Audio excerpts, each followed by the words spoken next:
ಕೂಡಿ ಬಾಳೋಣ ಎಲ್ಲೆಂದು ಸೇರಿ ದುಡಿಯೋಣ. ಕೂಡಿ ಬಾಳೋಣ ಎಲ್ಲೆಂದು ಸೇರಿ ದುಡಿಯೋಣ. ನಮಸ್ಕಾರ. ಸೋಷಿಯಲ್ ಟಿವಿ, ಇದು ಸಮಾಜದ ಧ್ವನಿ. ಸಾಧನೆಯ ಹಾದಿಯಲ್ಲಿ ವಿಶೇಷ ಕಾರ್ಯಕ್ರಮಕ್ಕೆ ನಿಮ್ಮೆಲ್ಲರಿಗೂ ಆತ್ಮೀಯ ಸ್ವಾಗತ. ನಾನು ಉಮಾ. ಆತ್ಮೀಯ ವೀಕ್ಷಕರೇ, ನಮ್ಮ ಜೊತೆ ಇದ್ದಾರೆ ಮೊದಲು ಮಾನವನಾಗು, ಮಾನವತಾವಾದವನ್ನು ಎತ್ತಿ ಹಿಡಿಯುವಂತಹ ಸಾಹಿತಿಗಳು ಹಾಗೂ ಚಿಂತಕರು BR ಕೃಷ್ಣಯ್ಯನವರು. ನಿಮ್ಮೆಲ್ಲರ ಪರವಾಗಿ ಇವತ್ತಿನ ಈ ಒಂದು ವಿಶೇಷ ಕಾರ್ಯಕ್ರಮದಲ್ಲಿ ಅವರ ಸಾಧನೆಯ ಪರಿಚಯವನ್ನು ಮಾಡಿಕೊಡ್ತಾ ಹೋಗ್ತೇನೆ. ಮೊದಲಿಗೆ ನಿಮ್ಮೆಲ್ಲರ ಪರವಾಗಿ ನಾನು ಸ್ವಾಗತವನ್ನು ಕೋರ್ತೇನೆ. ನಮಸ್ಕಾರ ಸರ್. ನಮಸ್ತೆ ಮೇಡಮ್. ಆತ್ಮೀಯ ವೀಕ್ಷಕರೇ, ಬನ್ನಿ BR ಕೃಷ್ಣಯ್ಯನವರ ಒಂದು ಸಾಹಿತ್ಯ ಕ್ಷೇತ್ರದ ಪರಿಚಯದ ಜೊತೆಯಲ್ಲಿ ಮೊದಲಿಗೆ ಅವರ ಒಂದು ವೈಯಕ್ತಿಕ ಫ್ಯಾಮಿಲಿ ಪರಿಚಯ, ಕುಟುಂಬದ ಪರಿಚಯ, ಅವರ ಸಾಧನೆ, ಓದು ಬರಹ ಮತ್ತು ಅವರ ಮೂಲ ಸ್ಥಳ ಎಲ್ಲವನ್ನ ಅವರಿಂದ ಕೇಳಿ ತಿಳ್ಕೊಳ್ಳೋಣ. ಸರ್, ನೀವು ಹುಟ್ಟಿದ್ದಲ್ಲಿ, ಬೆಳೆದಿದ್ದು, ಎಜುಕೇಷನು ಎಲ್ಲ ನಮ್ಮ ವೀಕ್ಷಕರಿಗೆ ತಿಳಿಸ್ಕೊಡಿ ಸರ್. ನಾನು ಮೊದಲನೇದಾಗಿ ಈ ನಾಡಿನ ಜನತೆಗೆ ನಾನು ಅಭಯ ಆಗಿದ್ದೇನೆ ಮತ್ತು ಅವರಿಗೆ ನಮಸ್ಕಾರವನ್ನು ಸಲ್ಲಿಸ್ತೇನೆ. ಮತ್ತು ಆ ಮುಖಾಂತರ ಈ ರಾಷ್ಟ್ರಕ್ಕೂ ಸಹ ನಾನು ಆಭಾರಿಯಾಗಿದ್ದೇನೆ ಮತ್ತು ರಾಷ್ಟ್ರಕ್ಕೂ ಸಹ ನಾನು ತಲೆಬಾಗಿಸಿ ಶಿರಸಾಂಗವಾಗಿ ನಮಸ್ಕರಿಸ್ತೇನೆ. ನಾನು ಹುಟ್ಟಿದ್ದು ನನಗೆ ಗೊತ್ತಿರಲಿಲ್ಲ ಸರ್. 1972ನಲ್ಲಿ ಹುಟ್ಟಿದೆ. ನಮ್ಮ ತಂದೆ ಕುಗ್ರಾಮ, ಭಾಳ ಹಳ್ಳಿಲಿ ಜೀವನ. ಆ ಹಳ್ಳಿ ಜೀವನದಲ್ಲಿ ನಾವು ಹಬ್ಬ ಮಾಡ್ತಿದ್ದೆ, ಈ ಯುಗಾದಿ ಹಬ್ಬ ಮತ್ತು ಈ ಪಕ್ಷದ ಹಬ್ಬ ನಮ್ಮಲ್ಲಿ ಮಾಡೋರು. ಎಲ್ಲಿ ಸರ್, ಯಾವ ಊರು? ನಮ್ಮದು ಬಂಡಿಶೆಟ್ಟಹಳ್ಳಿ ಅಂತ, ಹೊಳೆನರಸೀಪುರ ತಾಲೂಕು, ಕಸಬಾ ಹೋಬಳಿ ಮತ್ತು ಹಾಸನ ಜಿಲ್ಲೆ. ಓ, ಹಾಸನ ಜಿಲ್ಲೆಯವರು. Okay okay. ಅಲ್ಲಿ ಇದ್ದಾಗ ನಮಗೆ ಇದೇನೂ ಗೊತ್ತಿರಲಿಲ್ಲ. ನಮಗೆ ಇಲ್ಲಿ ಈ ದೇಶದ ವ್ಯವಸ್ಥೆ ಹೆಂಗೆ, ಜಾತಿ ವ್ಯವಸ್ಥೆ ಹೆಂಗೆ, ಈ ಮಾನವತಾವಾದ ಅಂದರೆ ಏನು ಏನು ಏನು ಏನೂ ಗೊತ್ತಿಲ್ಲ ನಮಗದು. ನಮ್ಮ ತಂದೆಯ ಅವರ ಒಂದು ಪೋಷಣೆಯಲ್ಲಿ ಬುದ್ಧಿವಾದ ಹೇಳ್ತಕ್ಕಂಥದ್ದೇ ಆಗಲಿ, ಜೀವನದ ಪದ್ಧತಿ ಹೆಂಗೆ ಅದನ್ನು ರೂಢಿಸ್ಕೋಬೇಕು, ಜನ ಜೊತೆ ಹೆಂಗೆ ಬದುಕಬೇಕು, ಅದು ನಮ್ಮ ತಂದೆ ಮೊದಲನೇದಾಗಿ ಪಾಠ ಹೇಳ್ಕೊಡೋರು ನಮಗೆ. ನಮ್ಮ ತಂದೆ ಯಾವಾಗಲೂ ಹೇಳೋರು, ನೋಡಪ್ಪ, ಕಲ್ಲಲ್ಲಿ ಹೊಡೆದವ್ರನ್ನ ಬೆಣ್ಣೆಲಿ ಹೊಡಿಬೇಕು, ನಾವು ಯಾರಿಗೇ ಆಗಲಿ ನಾವು ಪ್ರೀತಿಯಿಂದ ಮಾತಾಡಿಸ್ಬೇಕು, ಜಗತ್ತನ್ನು ನಾವು ಹಾಗೆ ಕಟ್ಟಬೇಕು, ವಿದ್ಯಾವಂತರಾದರೆ ಯಾರಿಗೂ ಸಹ ನೋವಾಗ ನಡ್ಕೋಬೇಕು ಅನ್ನೋದನ್ನು ಆವಾಗವಾಗಿ ಹೇಳೋರು. ಅದು ಇವ್ರು ಯಾಕೆ ಹಿಂಗೆ ಹೇಳ್ತಾರೆ, ನಾನು ಚಿಕ್ಕ ಹುಡುಗ, ಯಾಕೆ ಹಿಂಗೆ ಹೇಳ್ತಾರೆ ಇವರು, ಏನು ನಂಗೆ ಅರ್ಥ ಆಯ್ತಿರಲ್ಲ ಅವೆಲ್ಲ. ಆಮೇಲೆ ನಮ್ಮ ತಂದೆ ಅವರು ನಾನು ಹುಟ್ಟಿದ್ರಿಂದ ಬುದ್ಧಿ ಬಂದು ಸುಮಾರು 1996ನೇ ಇಸ್ವಿವರೆಗೂ ನಮ್ಮ ತಂದೆ ಬದುಕಿರು. ಅಲ್ಲಿವರೆಗೂ ಸಹ ನಾನು ನಮ್ಮ ತಂದೆ ದೇವರಿಗೆ ಒಂದು ಗಂಧೆ ಕಡ್ಡಿ ಎಸಿದಾಗಲಿ, ಒಂದು ದೇವಸ್ಥಾನಕ್ಕೆ ಹೋಗಿ ಕೈ ಮುಗಿದಾಗಲಿ ನಾನು ನೋಡಲಿಲ್ಲ. ನಮ್ಮ ತಂದೆಗೆ ಒಂದೇ ನಂಬಿಕೆ ಇತ್ತು, ಈ ಸೂರ್ಯನಿಗೆ ಬೆಳಕು ಕೊಡ್ತದೆ, ಈ ಭೂಮಿಗೆ ಬೆಳಕು ಕೊಡ್ತದೆ, ಆ ಭೂಮಿಗೆ ಬೆಳಕು ಕೊಡ್ತಕ್ಕಂತಹ ಸೂರ್ಯನಿಗೆ ನಮಸ್ಕಾರ ಮಾಡೋಣ, ಮತ್ತು ಭೂತಾಯಿ ಅನ್ನ ಕೊಡ್ತಾಳೆ, ಅವಳಿಗೆ ನಮಸ್ಕಾರ ಮಾಡೋಣ ಅನ್ನೋದು ನಮ್ಮ ತಂದೆ ಒಂದು ಪಾಲಿಸಿ. ಅದು ಪ್ರಕೃತಿ. ಆಮೇಲೆ ನನಗೆ ಅದು ನಂಗೆ ಆಲೋಚನೆ ಗೊತ್ತಿಲ್ಲ ಆಗ, ಇದೇನಕ್ಕೆ ಮಾಡ್ತಾರೆ, ಏನಾದ್ರು ಮಾಡ್ತಾರೆ ಅನ್ಕೊಂಡು ನಾನು ಸುಮ್ಮನೆ ಇದು ಮಾಡ್ತಿದ್ದೆ. ಆಮೇಲೆ ಹಳ್ಳಿಲಿ ಓದು, SSLC ಮತ್ತು ಅದೆಲ್ಲ ಮುಗೀತು. Primary school, middle school. Primary school ಬಂದು ನಮ್ಮ ಸ್ವಗ್ರಾಮದಲ್ಲೇ ಮಾಡ್ದು, 1ರಿಂದ 4ರವರೆಗೆ. ಆಮೇಲೆ 5ರಿಂದ 7ರವರೆಗೆ ನಮ್ಮೂರಿಂದ ಸುಮಾರು 3 ಕಿಲೋಮೀಟರ್ ದೂರ ಹಿರಳ್ಳಿ ಕೊಪ್ಪಳ ಅಂತ ಇತ್ತು. ಅಲ್ಲಿ 5ರಿಂದ 7ನೇ ತರಗತಿವರೆಗೂ ಕನ್ನಡ ಮಾಧ್ಯಮದಲ್ಲೇ ಓದ್ದು. ಮತ್ತು ಅದಾದಮೇಲೆ ನಾವು ಪಟ್ಟಣಕ್ಕೆ, ಹೊಳೆನರಸೀಪುರ ತಾಲೂಕಿಗೆ ಹೋಗಿ ಅಲ್ಲಿ ಹೈಯರ್ ಎಜುಕೇಷನ್ ಅಂದರೆ ಇದು ಮಾಡಬೇಕಾಯಿತು. ಅಲ್ಲಿ ಕಾಲೇಜಲ್ಲ, 8ರಿಂದ 10 ಪ್ರೌಢಶಿಕ್ಷಣಕ್ಕೆ ಹೋದೋ, ಅಲ್ಲಿ ಅದು ಮುಗಿಸ್ತು. ಮತ್ತು PUC ಮಾಡ್ದೋ ಅಲ್ಲೇ ಗೌರ್ಮೆಂಟ್ ಕಾಲೇಜಲ್ಲಿ. ಹಾಗೆ ITIನೂ ಸಹ ಅಲ್ಲೇ ಮಾಡ್ದೋ. ಈ ಥರ ನಡ್ಕೊಬತ್ತು. ನಡ್ಕೊಬರ್ಬೇಕಾದ್ರೆ ನಾನು ನಮ್ಮ ತಂದೆ ತಾಯಿ ಏಜ್ ಆಗಿತ್ತು. ಆಮೇಲೆ ಅವರ ಒಂದು ಒತ್ತಡದಿಂದ ಹಿರಿ ಮಗ, ಗಂಡು ಮಗ ಮದುವೆ ಆಗಪ್ಪ ಅಂತ ಏನೋ ಒಂದು ಒತ್ತಡ ಮಾಡಿದ್ರು. ಹಾಗಾಗಿ ಮದುವೆಗೆ ಅದು ಅವರ ಒತ್ತಾಯದ ಮೇಲೆ ನಾವು ಆಗ್ಬೇಕಾಗಿ ಬಂತು. ನಿಮ್ಮ ತಂದೆಯವರ ಹೆಸರೇನು ಸರ್? ನೀವು ಅಷ್ಟು ಅಭಿಮಾನ ಇಟ್ಟಿದ್ದೀರಾ ತಂದೆಯವರ ಬಗ್ಗೆ? ನಮ್ಮ ತಂದೆ ಹೆಸರು ಅವ್ರು ಹಂಗೆ ಅಂತ, ನಮ್ಮ ತಾಯಿ ಸಣ್ಣಮ್ಮ ಅಂತ. ನಿಮ್ಮ ಕುಟುಂಬ ಈಗ ನಮ್ಮ ಮನೆಯವರು ರೇವತಿ ಅಂತ ನಮ್ಮ ಮಿಸ್ಸಸ್ಸು, ಮತ್ತು ನಮ್ಮ ಮಕ್ಕಳು 3 ಹೆಣ್ಮಕ್ಳಿದ್ದಾರೆ. ಒಬ್ಬರು 3 ಜನ ಓದ್ತಾ ಇದ್ದಾರೆ. ಅವರು ಒಬ್ಬರು BE ಸಿವಿಲ್ ಮುಗಿಸಿದ್ದಾರೆ, ಮತ್ತು ಇನ್ನೊಬ್ಬರು ಮೆಡಿಕಲ್ ಮಾಡಿದ್ದಾರೆ, ಇನ್ನೊಬ್ಬರು LLB ಮೈಸೂರಲ್ಲಿ ಮಾಡ್ತಾರೆ. ಒಳ್ಳೆ ಶಿಕ್ಷಣ ಕೊಡಿಸಿದ್ದೀರಾ. ಅದಾದಮೇಲೆ 1997ನೇ ಇಸ್ವಿನಲ್ಲಿ ಒಂದು ನೌಕೆ BMTC ಹೀಗೆ ಅದು BTS ಅಂತಿತ್ತು ಅವಾಗ. ಬಂದಾಗ ಅಲ್ಲಿ ಅದೆಲ್ಲ ಏನೇನು ಪ್ರೋಸೆಸ್ ಇತ್ತು ಅದೆಲ್ಲ ಆಯಿತು, ನಮ್ಗೆ ಸೆಲೆಕ್ಟ್ ಆಯಿತು. ಯಾವ ಒಂದು ಕೆಲಸಕ್ಕೆ ಸೇರ್ಕೊಂಡ್ರಿ? ನಾವು BMTCನಲ್ಲಿ ಆವಾಗ ಹೆಲ್ಪರ್ ಬಿ ಅಂತ ಇತ್ತು, ಇವಾಗ ಟೆಕ್ನಿಷಿಯನ್ ಅಂತ ಅದನ್ನು ಮಾಡಿದ್ದಾರೆ. ಆ ಹೆಲ್ಪರ್ ಬಿನಲ್ಲಿ ಕೆಲಸಕ್ಕೆ ಜಾಯ್ನ್ ಆದೋ. ಆಮೇಲೆ ನಾನು ಸುಮಾರು ಕೆಲಸಕ್ಕೆ ಸೇರಿದ 1 ವರ್ಷಕ್ಕೆ ಸುಮಾರು ಒಂದು 12 ವರ್ಷಗಳ ಕಾಲ ಅಯ್ಯಪ್ಪ ಸ್ವಾಮಿ ಮಾಲೆಯನ್ನು ಹಾಕ್ತೆ. ನನಗೆ ಯಾರೋ ನಮ್ಮ ಸ್ನೇಹಿತರು ಇದ್ದರು, ಅವರು ದೇವರು ನೀವು ವ್ರತ ಮಾಡಿದರೆ ಅಯ್ಯಪ್ಪ ಸ್ವಾಮಿಗೆ ಹೋದ್ರೆ ನೀನು ಹಂಗಾಯ್ತೀಯಾ, ಕೋಟ್ಯಾಧಿಪತಿ ಆಯ್ತೀಯಾ, ಮನೆ ಕಟ್ಟಿಸ್ತೀಯಾ, ಹಂಗೆಲ್ಲ ಮಾಡ್ತೀಯ ಹಿಂಗೆಲ್ಲ ಮಾಡ್ತೀಯ ಅಂತಂದರು. ನಾನು ಹೌದೇನೋ, ಹಂಗಾರೆ ದೇವಸ್ಥಾನಕ್ಕೆ ಹೋದ್ರೆ ಇದೆಲ್ಲ ಸಿಗ್ತಿದೇನೋ ಅಂದ್ಕೊಂಡು ನಾನು ಸುಮಾರು ಬಹಳ ಭಕ್ತಿಯಿಂದ ನಂತರ ದೇವರು ಯಾರೋ ಪೂಜೆ ಮಾಡಲಿಲ್ಲ ಆ ಥರ ಪೂಜೆ ಮಾಡ್ತಾ ಬಂದೆ. ಅಂದರೆ ಮನಸ್ಸಿನ ಏಕಾಗ್ರತೆಯನ್ನು ಒಂದು ಕಡೆಯಿಂದ ನಿಲ್ಲಿಸ್ತಾ ಬಂದೆ. ದೇವ್ರ ಜೊತೆ ಮಾತಾಡ್ಬೇಕು ನಾನು. ಸುಮ್ಮನೆ ಈ ಬೋಗಸ್ಗೋಸ್ಕರ ದೇವ್ರ ಪೂಜೆ ಮಾಡಬಾರ್ದು. ದೇವ್ರ ಪೂಜೆ ಮಾಡಿದ್ರೆ ಕಠಿಣವಾಗಿ ಮಾಡಬೇಕು, ಅದರಿಂದ ಏನು ನಾನು ಮಾತಾಡಬೇಕು, ಏನೋ ಪಡಿಬೇಕು ಅನ್ನೋದು ಒಂದು ಸಾಕ್ಷಾತ್ಕಾರ ಆಗಲೇಬೇಕು. ಮತ್ತು ಅದು ಪಡ್ಕೋಬೇಕು ಅಂತ, ಅಂದರೆ ಅದ್ರ ಜೊತೆ ಮಾತಾಡಬೇಕು ಅಂತ. ಇಲ್ಲಾಂದ್ರೆ ಸುಮ್ಮನೆ ಏನಕ್ಕೆ ಮಾಡಬೇಕು, ಆಳವಾಗಿ ಮಾಡಲೇಬೇಕು. ಇಲ್ಲಾಂದರೆ ಸುಮ್ಮನೆ ಮಾಡಿ ಪ್ರಯೋಜನ ಇಲ್ಲ ಅನ್ನೋದು ನನಗೊಂದಿದು. ಯಾವಾಗ ನಾನು ಅಂದಂಗೆ ಇಳಿದ ಮೇಲೆ ಅದು ಪೂರ್ಣವಾಗಿ ತಿಳ್ಕೊಬೇಕು ಅದನ್ನು ಅಂತ. ಅಲ್ಲಿ ನೋಡಿದೆ, ಅಲ್ಲಿ ಏನು ಸಿಗಲಿಲ್ಲ ನನಗೆ. ಸುಮಾರು 12 ವರ್ಷಗಳ ಕಾಲ ಬೆಳಗ್ಗೆ 5 ಗಂಟೆಗೆ ಎದ್ದೇಳೀನಿ, ತಣ್ಣೀರು ಸ್ನಾನ ಮಾಡಿ ಪ್ರತಿದಿನ 2 ಅವರು ಜಪ ಮಾಡೀನಿ. ಅಂದರೆ ಮಂತ್ರಗಳ ಶ್ಲೋಕಗಳನ್ನು ಓದ್ತಾ ಇರೋದು. ಮಂತ್ರಗಳಿರೋವಲ್ಲಿ ಅಯ್ಯಪ್ಪ ಸ್ವಾಮಿ ಪುಸ್ತಕದಲ್ಲಿ ಸುಮಾರು 1000 ಮಂತ್ರಗಳು ಇದೆ. ಅದರಲ್ಲಿ ನಿಮಗೆ ನನಗೆ ಆ ಪುಸ್ತಕ ಕೊಟ್ಟರೆ ಹೇಳ್ತೀನಿ. ಇದಾ? ಹಾಂ. ಆತ್ಮೀಯ ವೀಕ್ಷಕರೇ, ನಮ್ಮ BR ಕೃಷ್ಣಯ್ಯನವರು ರಚಿಸಿರುವಂತಹ ವೇದಗಳನ್ನೊಳಗೊಂಡ ಮನುಸ್ಮೃತಿ. ಈಗ ತಾನೇ ಅವರು ಒಂದು ದೈವತ್ವದ ಬಗ್ಗೆ ಮಾತಾಡ್ತಾ ಇದ್ರು. ಸೊ ನಾನು ಹೇಳಿದೆ ಅವರು ಮಾನವತಾವಾದವನ್ನು ಎತ್ತಿ ಹಿಡಿಯುವಂತಹ ಸಾಹಿತಿ ಅಂತ. ಹಾಗಿದ್ರೆ ದೈವತ್ವಕ್ಕೂ ಮಾನವತಾವಾದಕ್ಕೂ ಅವರು ಬರೆದಿರುವಂಥ ಕೃತಿಗೂ ಏನು ಸಂಬಂಧ? ಈಗ ಹೇಳ್ತಾರೆ ಕೃಷ್ಣಯ್ಯನವರು, ವೇದಗಳನ್ನೊಳಗೊಂಡ ಮನುಸ್ಮೃತಿ. ಸರ್, ಈ ಒಂದು ಪುಸ್ತಕ ಮತ್ತು ನೀವು ಹೇಳುವಂಥ ವಿಷಯಕ್ಕೆ ಪೂರಕವಾಗಿ ಎಲ್ಲ ಮಾಹಿತಿ ಕೊಡಿ ಸರ್. ಈ ಓದಿದ್ದು ನಾನು 12 ವರ್ಷ ಏನು ಓದಿದೆ ಅಲ್ಲ, ಅದರ ಭಕ್ತಿಯಿಂದ ಪೂಜೆ ಮಾಡಿದೆ. ಅದರ ಪ್ರೇರಣೆ ಈ ಪುಸ್ತಕ ಬರೆಯೋಕ್ಕೆ ಪ್ರೇರಣೆ ಆಯಿತು. ಓಹೋ, ಏನಕ್ಕೆ ಬರೀಬೇಕು ಅಂತ. ಇದು ಪುಸ್ತಕದಲ್ಲಿ ಎಲ್ಲ ಪುಸ್ತಕದಲ್ಲಿ ಇತ್ತು. ಅದಕ್ಕೆ ನಾನು ಏನು ಮಾಡಿದೆ ನೋಡಿ, ಸುಮಾರು 12 ವರ್ಷಗಳ ಕಾಲ ಅಯ್ಯಪ್ಪ ಸ್ವಾಮಿ ಸಹಸ್ರನಾಮಾವಳಿ ಪುಸ್ತಕವನ್ನು ಓದ್ತಾ ಬಂದೆ. ಅಯ್ಯಪ್ಪ ಸ್ವಾಮಿ ಸಹಸ್ರನಾಮಾವಳಿ ಪುಸ್ತಕವನ್ನು ಈ ಪುಸ್ತಕದಲ್ಲಿ ಸಹ ನಾನು ಕೊಟ್ಟಿದ್ದೀನಿ. ಇಲ್ಲಿ ನೋಡಿ, ನಿಮಗೆ ಇಲ್ಲಿ ಮಾರ್ಕ್ ಮಾಡಿದ್ದೀನಿ 974ನೇ ಶ್ಲೋಕದಲ್ಲಿ ಬೌದ್ಧ ಸಂಘ ವಿನಾಶಾಯ ನಮಃ ಅಂತ ಐತೆ. ನಾನು ಬುದ್ಧನ ಪುಸ್ತಕವನ್ನು ಸ್ವಲ್ಪ ಆವಾಗ ತಾನೇ ಡಾಕ್ಟರ್ BR ಅಂಬೇಡ್ಕರ್ ಅವರು ಬರೆದಿರ್ತಕ್ಕಂತಹ ಬುದ್ಧನಾಮ ಪುಸ್ತಕವನ್ನು ಓದ್ತಾ ಇದ್ದೆ. ಆವಾಗ ಓದ್ತಾ ಇದ್ದಾಗ ಏನಾಯಿತು, ಬೌದ್ಧ ಸಂಘ ವಿನಾಶಾಯ ನಮಃ ಅಂತಿದೆಯಲ್ಲ, ಈ ಜಗತ್ತಿಗೆ ನೈತಿಕತೆಯ ಶುದ್ಧಾಂಗ ಜೀವನವನ್ನು ಕೊಟ್ಟಂತಹ ಭಗವಾನ್ ಬುದ್ಧರು ಜಗದೊಡೆಯ, ಅಂತಹ ಭಗವಾನ್ ಬುದ್ಧರನ್ನು ನಾಶ ಮಾಡಬೇಕು ಅಂತಿದೆಯಲ್ಲ ಈ ಸಹಸ್ರನಾಮಾವಳಿಲಿ. ಇದು ಎಂತಹ ಒಂದು ಅನ್ಯಾಯ, ಎಂತಹ ಒಂದು ಈ ರಾಷ್ಟ್ರಕ್ಕೆ, ಈ ಜಗತ್ತಿಗೆ ಮೋಸ ಮಾಡ್ತಿದ್ದಾರೆ ಒಂದು ವ್ಯವಸ್ಥೆ ಅಂತ ನನಗೆ ದಿಗಿಲು ಆರಂಭಿಸ್ತು. ಆ ದಿಗಿಲು ಆರಂಭಿಸಿದಾಗ ನಾನು ಆ ಪುಸ್ತಕ ಬರೆದೆ. ಯಾನಿಕ್ ಹಿಂಗೆ ಈ ಥರ ಮಾಡಿದ್ದಾರೆ, ಇದು ಅನ್ಯಾಯ ಅಲ್ವಾ ಅಂತ ಈ ಪುಸ್ತಕ ಒಳಗಡೆ ಸೇರಿಸಿದೆ. ಆಮೇಲೆ ಅದೇ ಪುಸ್ತಕದಲ್ಲಿ ಎಲ್ಲರೂ ಸಹ ಏನು ಮಾಡಿದ್ರು, ಈ ದೇಶಕ್ಕೆ ಸಂವಿಧಾನದ ಮೂಲಕ ಡಾಕ್ಟರ್ BR ಅಂಬೇಡ್ಕರ್ ಅವರು ಮೀಸಲಾತಿಯನ್ನು ಕೊಟ್ಟಿದ್ದಾರೆ ಅಂತ ಎಲ್ಲರೂ ಹೇಳೋರು. ನನಗೆ ಅದು ಒಂದು ಆಲೋಚನೆ ಬಂತು. ಮೀಸಲಾತಿ ಬಾಬಾ ಸಾಹೇಬ್ ಅಂಬೇಡ್ಕರ್ ಅವರು ಮೀಸಲಾತಿಯನ್ನು ಕೊಟ್ಟಿಲ್ಲ, ಅದನ್ನು ಸರಿ ಮಾಡಿದ್ದಾರೆ ಅಂತ ಹೇಳಿದೆ. ಈ ಪುಸ್ತಕದ ಮುಖಾಂತರ ಹೇಳಿದ್ದೀನಿ. ಅದು ಹೆಂಗೆ ಸರಿ ಮಾಡಿದ್ರು ಅಂದರೆ, ಈಗ ಮೊದಲು ಈ ವೇದಗಳು ಏನು ಹೇಳ್ತೇವೆ ಅಂದರೆ, ನೋಡಿ ವೇದ ಅಂದರೆ ಮೊದಲನೇದು ಋಗ್ವೇದ. ಆ ಋಗ್ವೇದ ಏನು ಹೇಳ್ತದೆ ಅಂದರೆ, ಅಲ್ಲಿ ಅವತ್ತಿನ ಕಾಲದಲ್ಲಿ, ಪ್ರಾಚೀನ ಕಾಲದಲ್ಲಿ ಏನು ಮನುಷ್ಯನ ಒಂದು ಜೀವನ ಕ್ರಮ ಇತ್ತು, ಆ ಜೀವನ ಕ್ರಮವನ್ನು ದಾಖಲೆ ಮಾಡ್ತಾ ಹೋಗ್ತಾರೆ ವೇದಗಳಲ್ಲಿ, ಋಗ್ವೇದಗಳಲ್ಲಿ. ಅಲ್ಲಿ ವರ್ಣ ತಾರತಮ್ಯ ಹೇಳೋದೇ ಇಲ್ಲ, ಜಾತಿಯನ್ನು ಹೇಳೋದಿಲ್ಲ. ಬ್ರಾಹ್ಮಣ, ಕ್ಷತ್ರಿಯ, ವೈಶ್ಯ, ಶೂದ್ರ, ಅಸ್ಪೃಶ್ಯ ಅಂತ ಏನು ಹೇಳೋದೇ ಇಲ್ಲ. ಆದರೆ ಈ ಋಗ್ವೇದಕ್ಕೆ ಆನಂತರ ಬ್ರಾಹ್ಮಣಿಕಲ್ ಥಾಟ್ಸು ಅಂದರೆ ಪುರುಷ ಸೂಕ್ತಗಳನ್ನು ಸೇರಿಸ್ತಾ ಬರ್ತಾರೆ.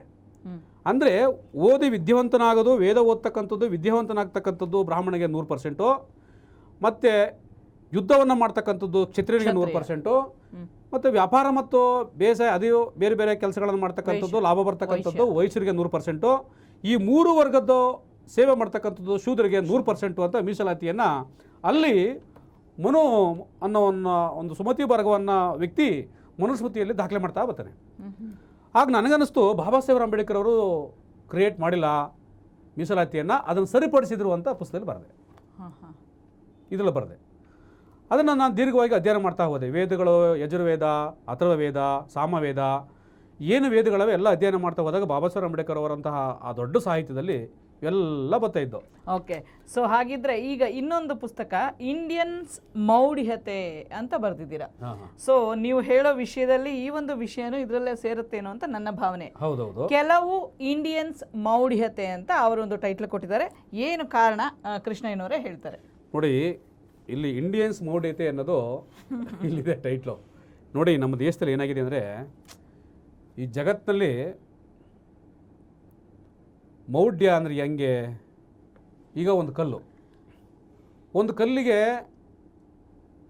ಏನೋ ಕೊಡ್ತದೆ ಅಂತ ಭಯದಿಂದ ಭಕ್ತಿಯಿಂದ ನಮ್ಮ ಮನಸ್ಸಿನ ಏಕಾಗ್ರತೆಯನ್ನು ಕಲ್ಲು ಮೇಲೆ ನಾವು ಒಂದು ಮನುಷ್ಯ ಅದರ ಮೇಲೆ ತಲೀನು ಮಾಡ್ತಾನೆ, ಅದರ ಮೇಲೆ ಕೇಂದ್ರೀಕರಿಸ್ತಾನೆ. ನಮ್ಗೆ ಏನೋ ಸಿಕ್ಬಿಡ್ತದೆ, ಕಲ್ಲು ಏನೋ ಕೊಡ್ತದೆ ಅಂತ. ಆದರೆ ಕಲ್ಲು ಏನೂ ಕೊಡಲ್ಲ. ಅದು ಏನಾಗುತ್ತೆ, ಕಲ್ಲು ಪೂಜೆ ಮಾಡೋದು, ಒಂದು ಕಾಗೆ ಪೂಜೆ ಮಾಡೋದು, ಒಂದು ನರಿ ಪೂಜೆ ಮಾಡೋದು, ನಾಯಿ ಪೂಜೆ ಮಾಡೋದು, ಇದು ಪ್ರಾಣಿ ಅಂದ್ಕೊಂಡು ಪೂಜೆ ಮಾಡಲಿ. ಆದರೆ ಇದೇ ದೇವರು ಅನ್ಕೊಂಡು ಪೂಜೆ ಮಾಡೋದು ತಪ್ಪಾಗ್ತದೆ. ಅದು ದೇವರು ಅಂದ್ರೆ ಏನು ಕಾನ್ಸೆಪ್ಟು, ಬೇಡಿದ್ದೆಲ್ಲವನ್ನು ಕೊಡ್ತಕ್ಕಂಥದಕ್ಕೆ ದೇವರು ಅಂತ ಹೇಳ್ತಾರೆ. ಹಂಗಾರೆ ಬೇಡಿದ್ದೆಲ್ಲ ನಾಯಿ ಕೊಡೋಕ್ಕೆ ಸಾಧ್ಯ ಇಲ್ಲ. ಅದು ಒಂದು ಕಾಗೆ ಕೊಡೋಕ್ಕೆ ಸಾಧ್ಯ ಇಲ್ಲ. ಅದು ಅಂದರೆ ನಾವು ಪ್ರಾಣಿಯನ್ನು ಪ್ರಾಣಿ ಥರ ಪ್ರೀತಿಸೋಣ. ಬುದ್ಧ ಹೇಳ್ತದೆ, ನೀವು ಎಲ್ಲವನ್ನು ಪ್ರೀತಿಸಿ, ಎಲ್ಲದ್ರ ಜೊತೆ ಮೈತ್ರಿ ಮಾಡ್ಕೊಳ್ಳಿ, ಎಲ್ಲರ ಜೊತೆ ಸಹಬಾಳ್ವೆ ಮತ್ತು ಸಹೋದರತೆ ಭಾತೃತ್ವವನ್ನು ತುಂಬಿ, ಅದು ಬಿಟ್ಟು ನೀವು ತಾರತಮ್ಯವನ್ನು ಮಾಡೋದು ಅದು ಒಳ್ಳೆಯದಲ್ಲ. ಅದು ಮನುಷ್ಯನಿಗೆ ಅದು ಏನಾಗುತ್ತೆ ಅಂದರೆ ವೈರತ್ವ ತಂದಿಡುತ್ತದೆ ಅಂತ ಭಗವಾನ್ ಬುದ್ಧರು ಹೇಳ್ತಾರೆ. ಆ ಪ್ರಕಾರವಾಗಿ ಬುದ್ಧನ ಕಾನ್ಸೆಪ್ಟನ್ನು ಈ ಇಂಡಿಯನ್ಸ್ ಮೌಢ್ಯತೆ ಒಳಗಡೆ ತಂದೆ. ಓಕೆ, ಇಂಡಿಯನ್ಸ್ ಮೌಢ್ಯತೆ ಒಳಗೆ ತಂದಾಗ ಬುದ್ಧನ ಕಾನ್ಸೆಪ್ಟನ್ನು ನೋಡಿ, ಜಗತ್ತಿನಲ್ಲಿ ಪ್ರಾಚೀನ ಕಾಲದಲ್ಲಿ ಅನೈತಿಕತೆ ಅನ್ನೋದು, ವ್ಯಭಿಚಾರ ಅಂತಕ್ಕಂಥದ್ದು ಸಮಾಜದ ಎಲ್ಲ ವರ್ಗದಲ್ಲೂ ಸಹ ಅದು ಆಚರಣೆ ಇರ್ತದೆ. ಆವಾಗ ಭಗವಾನ್ ಬುದ್ಧರು ಹುಟ್ಟಿದಾಗ ಇವೆಲ್ಲ ಕಲಸು ಮೇಲೆ ಹೋಗುವಾಗ್ತವೆ. ಅಂದರೆ ಭಗವಾನ್ ಬುದ್ಧರು ಹುಟ್ಟಿದಾಗ ನೈತಿಕತೆಗೆ, ಶುದ್ಧಾಂಗ ಜೀವನವನ್ನು ಹೆಂಗೆ ಮಾಡಬೇಕು, ನಾವು ಈ ಜಗತ್ತಿನಲ್ಲಿ ಮಾನವ ಹೆಂಗೆ ಪ್ರೀತಿಯನ್ನು ಗಳಿಸಿ ಒಬ್ರಿಗೊಬ್ರಿಗೆ ಪ್ರೀತಿಯಿಂದ ಬದುಕನ್ನು ಕಟ್ಕೋಬೇಕು, ದ್ವೇಷವನ್ನು ಯಾಕೆ ಮಾಡಬೇಕು, ಯಾಕೆ ಮಾಡಬಾರ್ದು, ಆಮೇಲೆ ಹಣವನ್ನು ಎಷ್ಟು ಗಳಿಸಿಡಬೇಕು, ಯಾಕೆ ಗಳಿಸಿಡಬಾರ್ದು, ಒಂದು ಎಲ್ಲಕ್ಕೂ ಲಿಮಿಟ್ ಹೇಳಿದರು ಭಗವಾನ್ ಬುದ್ಧರು. ಈಗ ನಿಮಗೆ ಆಸೆ ಇರಬೇಕು, ಆದರೆ ಭಗವಾನ್ ಬುದ್ಧರ ಪ್ರಕಾರ ದುರಾಸೆ ಇರಬಾರ್ದು. ಈಗ ಒಂದು ಬಟ್ಟೆ ಹಾಕತ್ತೀವಿ, ಇದೊಂದು ಆಸೆ. ಈಗ ಒಂದು ಮುಖ ತೊಳ್ಕೊತೀವಿ ಚೆನ್ನಾಗಿ ಕಾಣಬೇಕು ಅಂತ, ಅದೊಂದು ಆಸೆ. ಆದರೆ ದುರಾಸೆ ಅಂದ್ರೆ ಏನು, ಇನ್ನೊಬ್ರ ಕಿತ್ಕೊಂಡು ನಾನು ಸುಖವಾಗಿರ್ಬೇಕು ಅನ್ನೋದನ್ನ ದುರಾಸೆಯೇ ದುಃಖಕ್ಕೆ ಮೂಲ ಅಂತ. ಆಸೆ ಅಲ್ಲ, ದುರಾಸೆಯೇ ದುಃಖಕ್ಕೆ ಮೂಲ. ಹಾಗೆ ನೀವು ಬುದ್ಧರ ಬಗ್ಗೆ ಹೇಳ್ತಿದ್ದೀರಾ. ನೋಡಿ, ನೀವು ಮತ್ತೊಂದು ಕೃತಿ ಬರೆದಿದ್ದೀರಾ, ಸಿದ್ಧಾರ್ಥನಿಂದ ಬುದ್ಧ. ಈ ಒಂದು ಕೃತಿ ಅವರ ಜೀವನ ಚರಿತ್ರೆ ಅಂತ ಹೇಳಿದ್ದೀರಾ ನೀವು. ಏನು ಸಿದ್ಧಾರ್ಥನಿಂದ ಬುದ್ಧನಾಗಿ ಹೇಗೆ ನೋಡಿ, ಸಿದ್ಧಾರ್ಥನಿಂದ ಬುದ್ಧ ಅಂದ್ರೆ ಇದೇನಂದ್ರೆ ಕಾನ್ಸೆಪ್ಟು, ಸಿದ್ಧಾರ್ಥ ಶುದ್ಧೋಧನ ಮತ್ತು ಮಹಾಪ್ರಜಾಪತಿಗೆ ಹುಟ್ಟತಕ್ಕಂಥ ಒಬ್ಬ ಮನುಷ್ಯ. ನಮ್ಮಂಗೆ ನಮ್ಮ ತಾಯಿ ತಂದೆಗೆ ನಾವೆಂಗೆ ಮಕ್ಕಳಾಗಿ ಹುಟ್ಟಿದ್ದೀವೋ, ಭಗವಾನ್ ಬುದ್ಧರು ಸಹ ಶುದ್ಧೋಧನ ಮತ್ತು ಇದು ಪ್ರಜಾಪತಿಗೆ ಹುಟ್ಟತಕ್ಕಂಥ ಮಗ. ಆ ಹುಟ್ಟಿದ ಮೇಲೆ ಭಗವಾನ್ ಬುದ್ಧರು ಪ್ರತಿಯೊಬ್ಬರು ಮನುಷ್ಯರು ನೋಡ್ದಂಗೆ ಒಬ್ಬ ರಾಜನ ಮಗ. ಆ ಭಗವಾನ್ ಬುದ್ಧರು ಪ್ರತಿಯೊಂದು ಘಟನೆಗಳು ನೋಡ್ತಾರೆ. ವಯಸ್ಸಾದವರು ನೋಡ್ತಾರೆ, ಕುಂಟ್ರು ನೋಡ್ತಾರೆ, ಕುರುಡರು ನೋಡ್ತಾರೆ, ಬಡಸ್ತರ ನೋಡ್ತಾರೆ, ಶ್ರೀಮಂತಿಗೆ ನೋಡ್ತಾರೆ. ಆಮೇಲೆ ಎಲ್ಲರ ಜೊತೆ ಅವರು ಮೊದಲನೇದು ಆಸೆ ಅಂದರೆ ಭೂಮಿಯಲ್ಲಿ ರೈತರಿಗೆ ಕೆಲಸ ಮಾಡ್ತಕ್ಕಂಥದ್ದು ಬಹಳ ಆಸೆ ಅವ್ರಿಗೆ. ಯಾರಿಗೆ? ಭಗವಾನ್ ಬುದ್ಧರಿಗೂ ಆಸೆ, ಮತ್ತು ಅವ್ರ ತಂದೆ ಆದಂಥ ಶುದ್ಧೋಧನಿಗೂ ಸಹ ಆಸೆ, ತುಂಬ ಆಸೆ. ಅವರು ಆ ಹೊಲ ಉಳುಮೆ ಮಾಡ್ತಕ್ಕಂಥದ್ದು, ಆ ಕೆಲಸಗಳಲ್ಲೆಲ್ಲ ಅವರು ತೊಡಗಿಸ್ತಾ ಇರ್ತಾರೆ ಭಗವಾನ್ ಬುದ್ಧರು. ಅಲ್ಲಿಂದ ಭಗವಾನ್ ಬುದ್ಧರು ಸಿದ್ಧಾರ್ಥನಾಗಿರ್ತಕ್ಕಂಥ ಭಗವಾನ್ ಬುದ್ಧ ಹೆಂಗಾಗ್ತಾರೆ, ಇಲ್ಲಿ ಎಲ್ಲರಿಗೂ ಗೊಂದಲ ಇರದೆ ಅಂದರೆ ಈ ದೇಶದಲ್ಲಿ ಅದು ಏನು ಕುಂಟ್ರು ನೋಡ್ದ, ಕುರುಡ್ರು ನೋಡ್ದ, ಭಗವಾನ್ ಬುದ್ಧರು ಹಂಗೆ ನೋಡಿ ಊರು ಬಿಟ್ಬಿಟ್ಟು ಹೋದ ಅಂತ. ಅದು ಈ ಜಗತ್ತಿನಲ್ಲಿ ಒಂದು ವರ್ಗದ ಜನ ಈ ಥರ ಬುದ್ಧನ ಬಗ್ಗೆ ಕೆಟ್ಟದಾಗಿ ಬಿಂಬಿಸ್ತಾ ಬಂದರು. ಯಾವಾಗ ಬುದ್ಧ ಹುಟ್ಟಿದ್ರಿಂದಲೂ ಹಂಗೆ ಬಿಂಬಿಸ್ತಾ ಬಂದರು. ಬುದ್ಧ ಅದಕ್ಕೆಲ್ಲ ಹೋಗಿತ್ತು ಮನೆ ಬಿಟ್ಟು. ರೋಹಿಣಿ ನದಿ ವಿಚಾರಕ್ಕೆ ಶಾಕ್ಯರು ಮತ್ತು ಕೂಲಿಯರು ಅನ್ನೋದು ಒಂದು ಜನತೆ ಇರ್ತದೆ. ಅದು ರೋಹಿಣಿ ನದಿ ಅಂದ್ರೆ ನದಿಯಿಂದ ಈಚೆಗೆ ರೋಹಿಣಿ, ಆ ಕಡೆ ಶಾಕ್ಯ, ಈ ಕಡೆ ಕೂಲಿ ವಂಶರು ಇರ್ತಾರೆ. ಅವರಿಬ್ಬರಿಗೂ ನದಿ ವಿಚಾರಕ್ಕೂ ಗಲಾಟೆ ಬೀಳ್ತದೆ. ಇವತ್ತು ಹೆಂಗೆ ಕರ್ನಾಟಕದಲ್ಲಿ ತಮಿಳುನಾಡು ಕರ್ನಾಟಕ ಕಾವೇರಿ ನದಿ ವಿಚಾರಕ್ಕೆ ಜಗಳ ಬೀಳ್ತದೋ, ಹಾಗೆ ಅವತ್ತು ರೋಹಿಣಿ ನದಿ ವಿಚಾರಕ್ಕೆ ಜಗಳ ಬೀಳ್ತದೆ. ಆ ಜಗಳ ಬಿದ್ದ ಕಾರಣಕ್ಕೆ ಇಬ್ಬರು ಹೊಡೆದಾಡ್ತಾರೆ, ಯುದ್ಧಕ್ಕೆ ನಿಂತ್ಕೊಳ್ತಾರೆ. ಯುದ್ಧಕ್ಕೆ ನಿಂತ್ಕೊಂಡಾಗ ಏನಾಗುತ್ತೆ, ನೀವು ಹೊಡೆದ್ರೆ ಯುದ್ಧ ಮಾಡಿದ್ರೆ ನಾವು ಸಾಯ್ತೀವಿ, ನಾವು ಯುದ್ಧ ಮಾಡಿದ್ರೆ ನೀವು ಸಾಯ್ತೀರಿ, ಹಾಗಾಗಿ ಯುದ್ಧ ಪರಿಹಾರ ಅಲ್ಲ, ಇದನ್ನು ಮಾತು ಮುಖಾಂತರ, ಮೈತ್ರಿ ಮುಖಾಂತರ ಪರಿಹರಿಸಬೇಕು ಅಂತ ಭಗವಾನ್ ಬುದ್ಧರು ಸಂಧಾನ ಮಾಡಿ ಮುಖಾಂತರ, ಅದರ ಮಾತಿನ ಮುಖಾಂತರ ಪರಿಹರಿಸೋಣ ಅಂತ ಅವರು ಆ ಕಾರಣಕ್ಕಾಗಿ ಅಲ್ಲಿ ಅವತ್ತಿನ ಕಾಲದಲ್ಲಿ ಪಂಚಾಯತಿ ನಡೀತಿದೆ. ಆ ಪಂಚಾಯತಿ ಪ್ರಕಾರ ಇವರು ಪಂಚಾಯತಿಗೆ ಎದುರು ಬದರು ಮಾತಾಡ್ಬಿಟ್ರಲ್ಲ ಅಂತ ಒಂದು ಶಿಕ್ಷೆಯನ್ನು ಕೊಡ್ತಾರೆ. ಆ ಕಾರಣಕ್ಕಾಗಿ ತಂದೆ ತಾಯಿ ಇಡೀ ರಾಜ್ಯದ ಜನತೆಯನ್ನು ಅನುಮತಿ ಪಡ್ಕೊಂಡು ಅವರು ಪರಿವ್ರಾಜಕ ಒಂದು ಧರ್ಮವನ್ನು ಸ್ವೀಕರಿಸಿ ಪರಿವ್ರಾಜಕ ಧರ್ಮವನ್ನು ಸ್ವೀಕರಿಸಿ ಭಗವಾನ್ ಬುದ್ಧರು ಹೋಗ್ತಾರೆ. ಹೋದ್ಮೇಲೆ ಹಂತದ ಒಂದು ಕಥೆಯನ್ನ ಇದರೊಳಗಡೆ ಹಾಗೆ ಇನ್ನೊಂದು ಪುಸ್ತಕ ಇದೆ, ಕಲ್ಪನೆ ದೇವರಿಗಿಂತ ಮನುಷ್ಯ ಮೊದಲು. ಕಲ್ಪನೆ ದೇವರಿಗಿಂತ ಮನುಷ್ಯ ಮೊದಲು ಅಂತ ಈ ಒಂದು ಕೃತಿಯಲ್ಲಿ ಹೇಳ್ತಾ ಇದ್ದಾರೆ. ಸೊ ಇದು ಏನು ವಿಷಯ, ಅದು ಗಣೇಶನ ಒಂದು ಚಿತ್ರವನ್ನು ಸಹ ಹಾಕಿದ್ದಾರೆ. ಹೌದು ನೋಡಿ, ಇಲ್ಲಿ ನೋಡಿ ಇದಕ್ಕೊಂದು ಯಾಕೆ ಟೈಟ್ಲ್ ಕೊಟ್ಟೆ ಅಂದರೆ, ಈ ಜಗತ್ತಿಗೆ ಇದೊಂದು ಜಗತ್ತಿನಲ್ಲಿ ಏನೋ ಧರ್ಮಗಳಿದೆಯೋ, ಇಸ್ಲಾಂ ಇರ್ಬೋದು, ಮತ್ತು ಕ್ರಿಶ್ಚಿಯನ್ ಇರ್ಬೋದು, ಹಿಂದೂ ಧರ್ಮ ಇದು, ಬೌದ್ಧ ಧರ್ಮ, ಜೈನ ಧರ್ಮ, ಅನೇಕ ಧರ್ಮಗಳಿರ್ಬೋದು, ಅನೇಕ ಜಾತಿಗಳಿರ್ಬೋದು. ನನಗನ್ನಿಸ್ತು ಈಗ ನೋಡಿ ಈ ಪುಸ್ತಕ ಯಾಕೆ ಟೈಟ್ಲ್ ಕೊಟ್ಟೆ ಅಂದರೆ, ಈಗ ನನಗೆ ಹೆಸರಿಟ್ಟವರು ನಮ್ಮ ತಂದೆಗೆ ಹೆಸರಿಟ್ಟವರು ಅವ್ರ ತಂದೆಗೆ ಹೆಸರಿಟ್ಟವರು ಅವ್ರ ತಂದೆ. ಹೀಗೆ ನಾವು ಸುಮಾರು ಒಂದು 3000 ವರ್ಷ 4000 ವರ್ಷ ಹಿಂದಕ್ಕೆ ಹೋದಾಗ ಅವ್ರ ಹೆಸರಿಡಬೇಕಾದ್ರೆ ಆ ವ್ಯಕ್ತಿಗೆ ಯಾರೋ ಒಬ್ಬ ಅದಕ್ಕಿಂತ ಮೊದಲು ಹುಟ್ಟಿರಲೇಬೇಕಲ್ಲ. ಹಾಗೆ ಈಗ ಉದಾಹರಣೆಗೆ ನಾವು ಈಗ ಇಸ್ಲಾಂ ಧರ್ಮದಲ್ಲಿ ಆ ಒಂದು ದೇವ್ರ ಹೆಸರು ಹೇಳ್ತಾರೆ, ಅಲ್ಲ ಅಂತ ಏನು ಹೇಳ್ತಾರೆ, ಅಥವಾ ಕ್ರಿಶ್ಚಿಯನ್ ಧರ್ಮದಲ್ಲಿ ಕ್ರೈಸ್ತ ದೇವರು ಅಂತ ಏನು ಹೇಳ್ತಾರೆ. ಕ್ರೈಸ್ತ ಹುಟ್ಟಿತ್ತು ಕ್ರಿಸ್ತ ಶಕ 1ನೇ ಶತಮಾನದಲ್ಲಿ, ಇಸ್ಲಾಂ ದೇವರು ಹುಟ್ಟಿದ್ದು ಕ್ರಿಸ್ತ ಶಕ 5-6ನೇ ಶತಮಾನದಲ್ಲಿ, ಬುದ್ಧ ಹುಟ್ಟಿತ್ತು ಕ್ರಿಸ್ತಪೂರ್ವ 563ನೇ ಈ ಗಾಜುಬಾಜಿನಲ್ಲಿ, ಮತ್ತು ಜೈನ ಧರ್ಮ ಹುಟ್ಟಿತ್ತು ಬುದ್ಧನ ಕಾಲಘಟ್ಟದಲ್ಲಿ. ಹೀಗೆ ಇದು ಯಾಕೆ ಅಂದರೆ ಇವರು ಅಂದರೆ ನಾನು ಏನೇ ಹೇಳಕ್ಕೆ ಕೊಡ್ತಿದ್ರೆ, ವೈಜ್ಞಾನಿಕ ತತ್ವ ಏನು ಹೇಳ್ತಿದೆ ಅಂದರೆ, ಭಗವಾನ್ ಬುದ್ಧರು ಇದು ಹೇಳೋದು, ಈಗ ಒಂದು ಮಗು ಹುಡ್ತದೆ ಅಂದರೆ ಮಗು ಹುಟ್ಟೋದಕ್ಕಿಂತ ಮುಂಚೆ ಇಲ್ಲ ಅವ್ರ ತಂದೆ ತಾಯಿ ಇರ್ತಾರೆ, ಇಲ್ಲ ನರ್ಸ್ ಇರ್ತಾರೆ, ಅವರು 3 ಜನರಲ್ಲಿ ಯಾರೋ ಅವರು ಮಗುಗೆ ಹೆಸರಿಡ್ತಾರೆ. ಹಾಗೆ ದೇವರು ಅನ್ನೋದಕ್ಕೆ ಉದಾಹರಣೆಗೆ ದೇವರು ಈಗ ನಾವು ಗಣೇಶ ಅಂತ ಹೇಳೋದು, ಪಾರ್ವತಿ ಅಂತ ಹೇಳೋದು, ಶಿವ ಅಂತ ಹೇಳೋದು, ಅಥವಾ ಪೈಗಂಬರ್ ಅಂತ ಹೇಳೋದು, ಅಥವಾ ಇನ್ನೊಬ್ಬರು ಅವರು ಇವರು ಕ್ರಿಶ್ಚಿಯನ್ ಹೆಸರು ಹೇಳೋದು, ಮಹಾವೀರ ಅಂತ ಹೇಳೋದು. ಇದು ಹೆಸರಿಟ್ಟಿರೋರು ಮನುಷ್ಯ ಅಂತ ವಿಜ್ಞಾನ ದೃಢಕರಿಸ್ತದೆ. ಹಾಗಾಗಿ ಈ ದೇವರಿಗೆ ಹೆಸರಿಟ್ಟಿರ್ತಕ್ಕಂಥವ್ರು ಮನುಷ್ಯರೇ.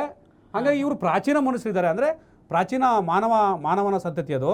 ಹಾಗಾಗಿ ಇವ್ರು ನಾನು ದೇವರು ಅನ್ಬೇಕಾಗಿಲ್ಲ, ಇವರೊಬ್ಬ ಪ್ರಾಚೀನ ಮನುಷ್ಯರು ಅಷ್ಟೇ. ನಾವು ಆದರ್ಶಗಳು ಏನಂತಂದರೆ, ಈ ಜಗತ್ತಿನಲ್ಲಿ ಬುದ್ಧನ ಆದರ್ಶಗಳನ್ನ ಪಾಲನೆ ಮಾಡಬೇಕು. ಈ ನೋಡಿ, ಜಗತ್ತಿನಲ್ಲಿ ಡಾರ್ವಿನ್ನು ಮತ್ತು ಕೋಪರ್ನಿಕಸ್ ಹುಟ್ಟಿದ ಮೊದಲು ಈ ಭೂಮಿ ಯಾರೋ ತಿರುಗಿಸ್ತಾವ್ರೆ, ದೇವರು ಬೆರಳಲ್ಲಿ ತಿರುಗಿಸ್ತಾವ್ರೆ, ನಮ್ಮ ಕಾಲು ಕೆಳಗೆ ಒಂದು ಭೂಮಿ ಇದೆ, ಮೇಲೆ ಒಂದು ಭೂಮಿ ಇದೆ ಅಂತ ಹೇಳಿದರು. ಕೋಪರ್ನಿಕಸ್ಸು ಡಾರ್ವಿನ್ ಹುಟ್ಟಿದ ಮೇಲೆ, ಗೆಲಿಲಿಯೋ ಹುಟ್ಟಿದ ಮೇಲೆ ಭೂಮಿ ಗೋಳಾಕಾರದಲ್ಲಿದೆ, ಮತ್ತು ಸೂರ್ಯನ ಗೋಳಾಕಾರದ ರೌಂಡಿಗಿದ್ದಾರೆ, ಮತ್ತು ಸೂರ್ಯನ ಸುತ್ತ ಸುಮಾರು 8-9-10 ಗ್ರಹಗಳು ಪಥದಲ್ಲಿ ಚಲಿಸ್ತಾವೆ. ಆಗ ಅವ್ರು ಹುಟ್ಟಲಾಗಿ ಈ ಜಗತ್ತಿಗೆ ಈ ಧರ್ಮದ ಮೌಢ್ಯತೆಯನ್ನು ಹೇರ್ಕೊಂಡು ಇಡೀ ಈ ಜಗತ್ತಿನ ಕೋಟ್ಯಾನುಕೋಟಿ ಜನಗಳನ್ನು ಹಿಂಸಿಸ್ತಾ ಇದ್ರು ಈ ಧರ್ಮಾಂಧರು. ಅವತ್ತು ಅವರಿಗೆ ಈ ಕೋಪರ್ನಿಕಸ್ ಡಾರ್ವಿನ್ ಥಿಯರಿಯಿಂದ ಒಂದು ಅಣುಬಾಂಬಿನಷ್ಟು ಹೊಡೆತ ಬೀಳ್ತು. ಮೇಡಮ್, ಸುಮಾರು 400 ವರ್ಷಗಳ ಕಾಲ ಈ ಕೋಪರ್ನಿಕಸ್ ಮತ್ತು ಡಾರ್ವಿನ್ ಒಂದು ತತ್ವ ಸಿದ್ಧಾಂತ ಈ ಧರ್ಮ ಸಂಸ್ಥಾಪಕರ ಮೇಲೆ ಅಣುಬಾಂಬ್ಗಳ ಥರ ದಾಳಿ ಬಿಡ್ತು. ಆಗ ಇವರು ತಲ್ಲಣ ಇಡೀ ನಡುಗ್ಬಿಡ್ತಾರೆ. ಇವರು ಅವರು ಸಾಯೋದನ್ನ ಕಾಯ್ತಿದ್ದಾಗ ಸತ್ತ ಮೇಲೆ ತಿರ್ಗಾ ಇವ್ರ ಕೆಲಸವನ್ನು ಸ್ಟಾರ್ಟ್ ಮಾಡ್ತಾರೆ. ಜನಗಳನ್ನ ಹೆದರ್ಸೋದು, ದೇವ್ರ ದೇವ್ರ ಮೇಲೆ ಹೆದರ್ಸೋದು, ಅದು ಮಾಡೋದನ್ನ ಮಾಡ್ತಾರೆ. ಹಾಗಾಗಿ ಅದು ನಿಮ್ಮ ಒಂದು ಹೇಳಿಕೆ ಪ್ರಕಾರ ಕಲ್ಲಿನ ಒಂದು ಮೂರ್ತಿಗೆ ಹೆಸರು ಕೊಟ್ಟವನೇ ಮನುಷ್ಯ ಅಂತ ತೋರಿಸಿದವನೇ ಮನುಷ್ಯ. ಯಾವುದೇ ದೇವರು ಆಗಿರ್ಬೋದು, ಹೆಸರು ಮನುಷ್ಯ.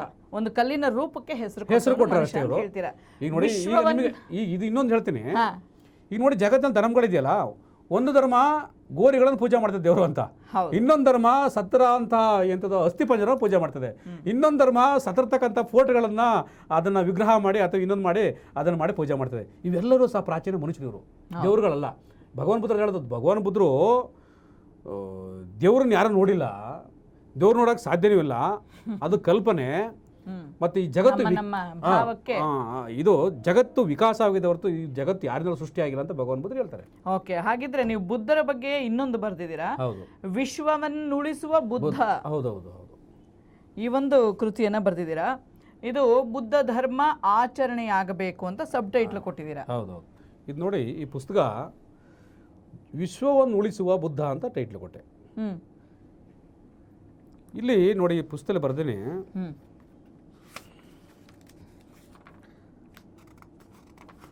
ಒಂದಿಷ್ಟು ಜನದ ಹೆಸರು ಬರ್ದೀನಿ.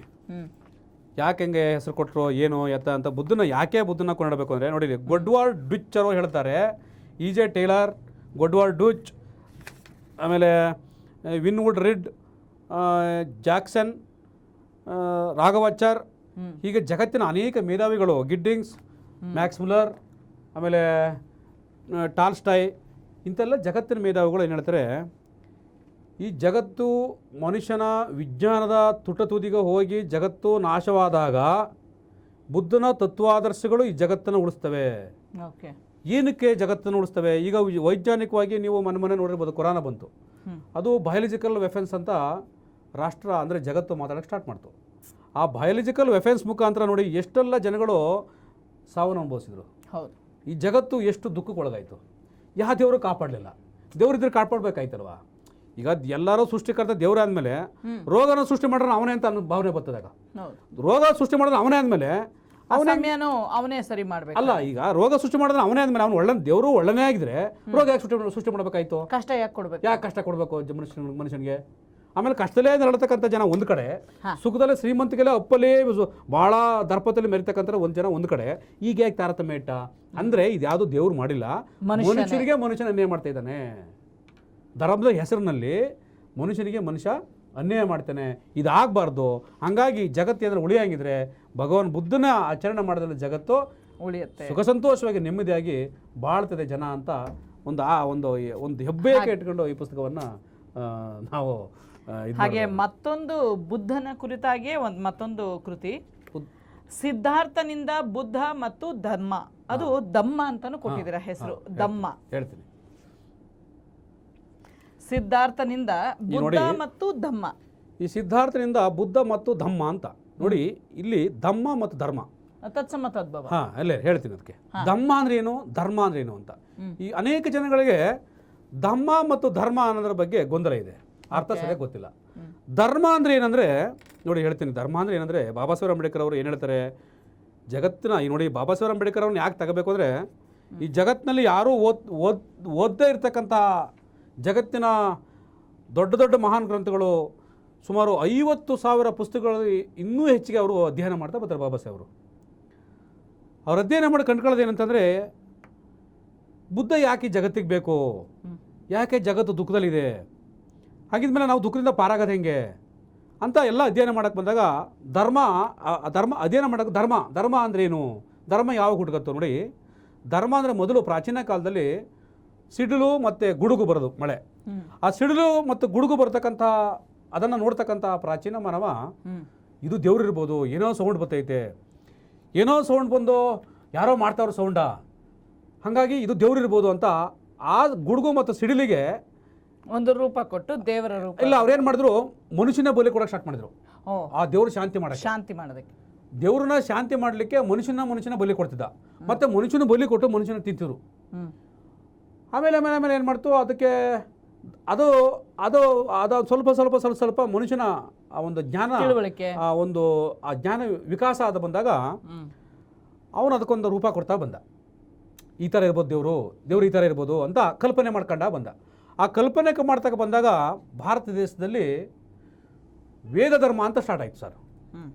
ವೇದ ಧರ್ಮ ಸ್ಟಾರ್ಟ್ ಆದಮೇಲೆ ಅಲ್ಲಿ ಕಲ್ಪನೆ ಮಾಡ್ತಕ್ಕಂತಹ ವೇದ ಧರ್ಮ ಅಂದ್ರೇನು, ಒಂದು ಗುಂಪಿನ ನಾಯಕನನ್ನು ಪೂಜೆ ಮಾಡೋರು.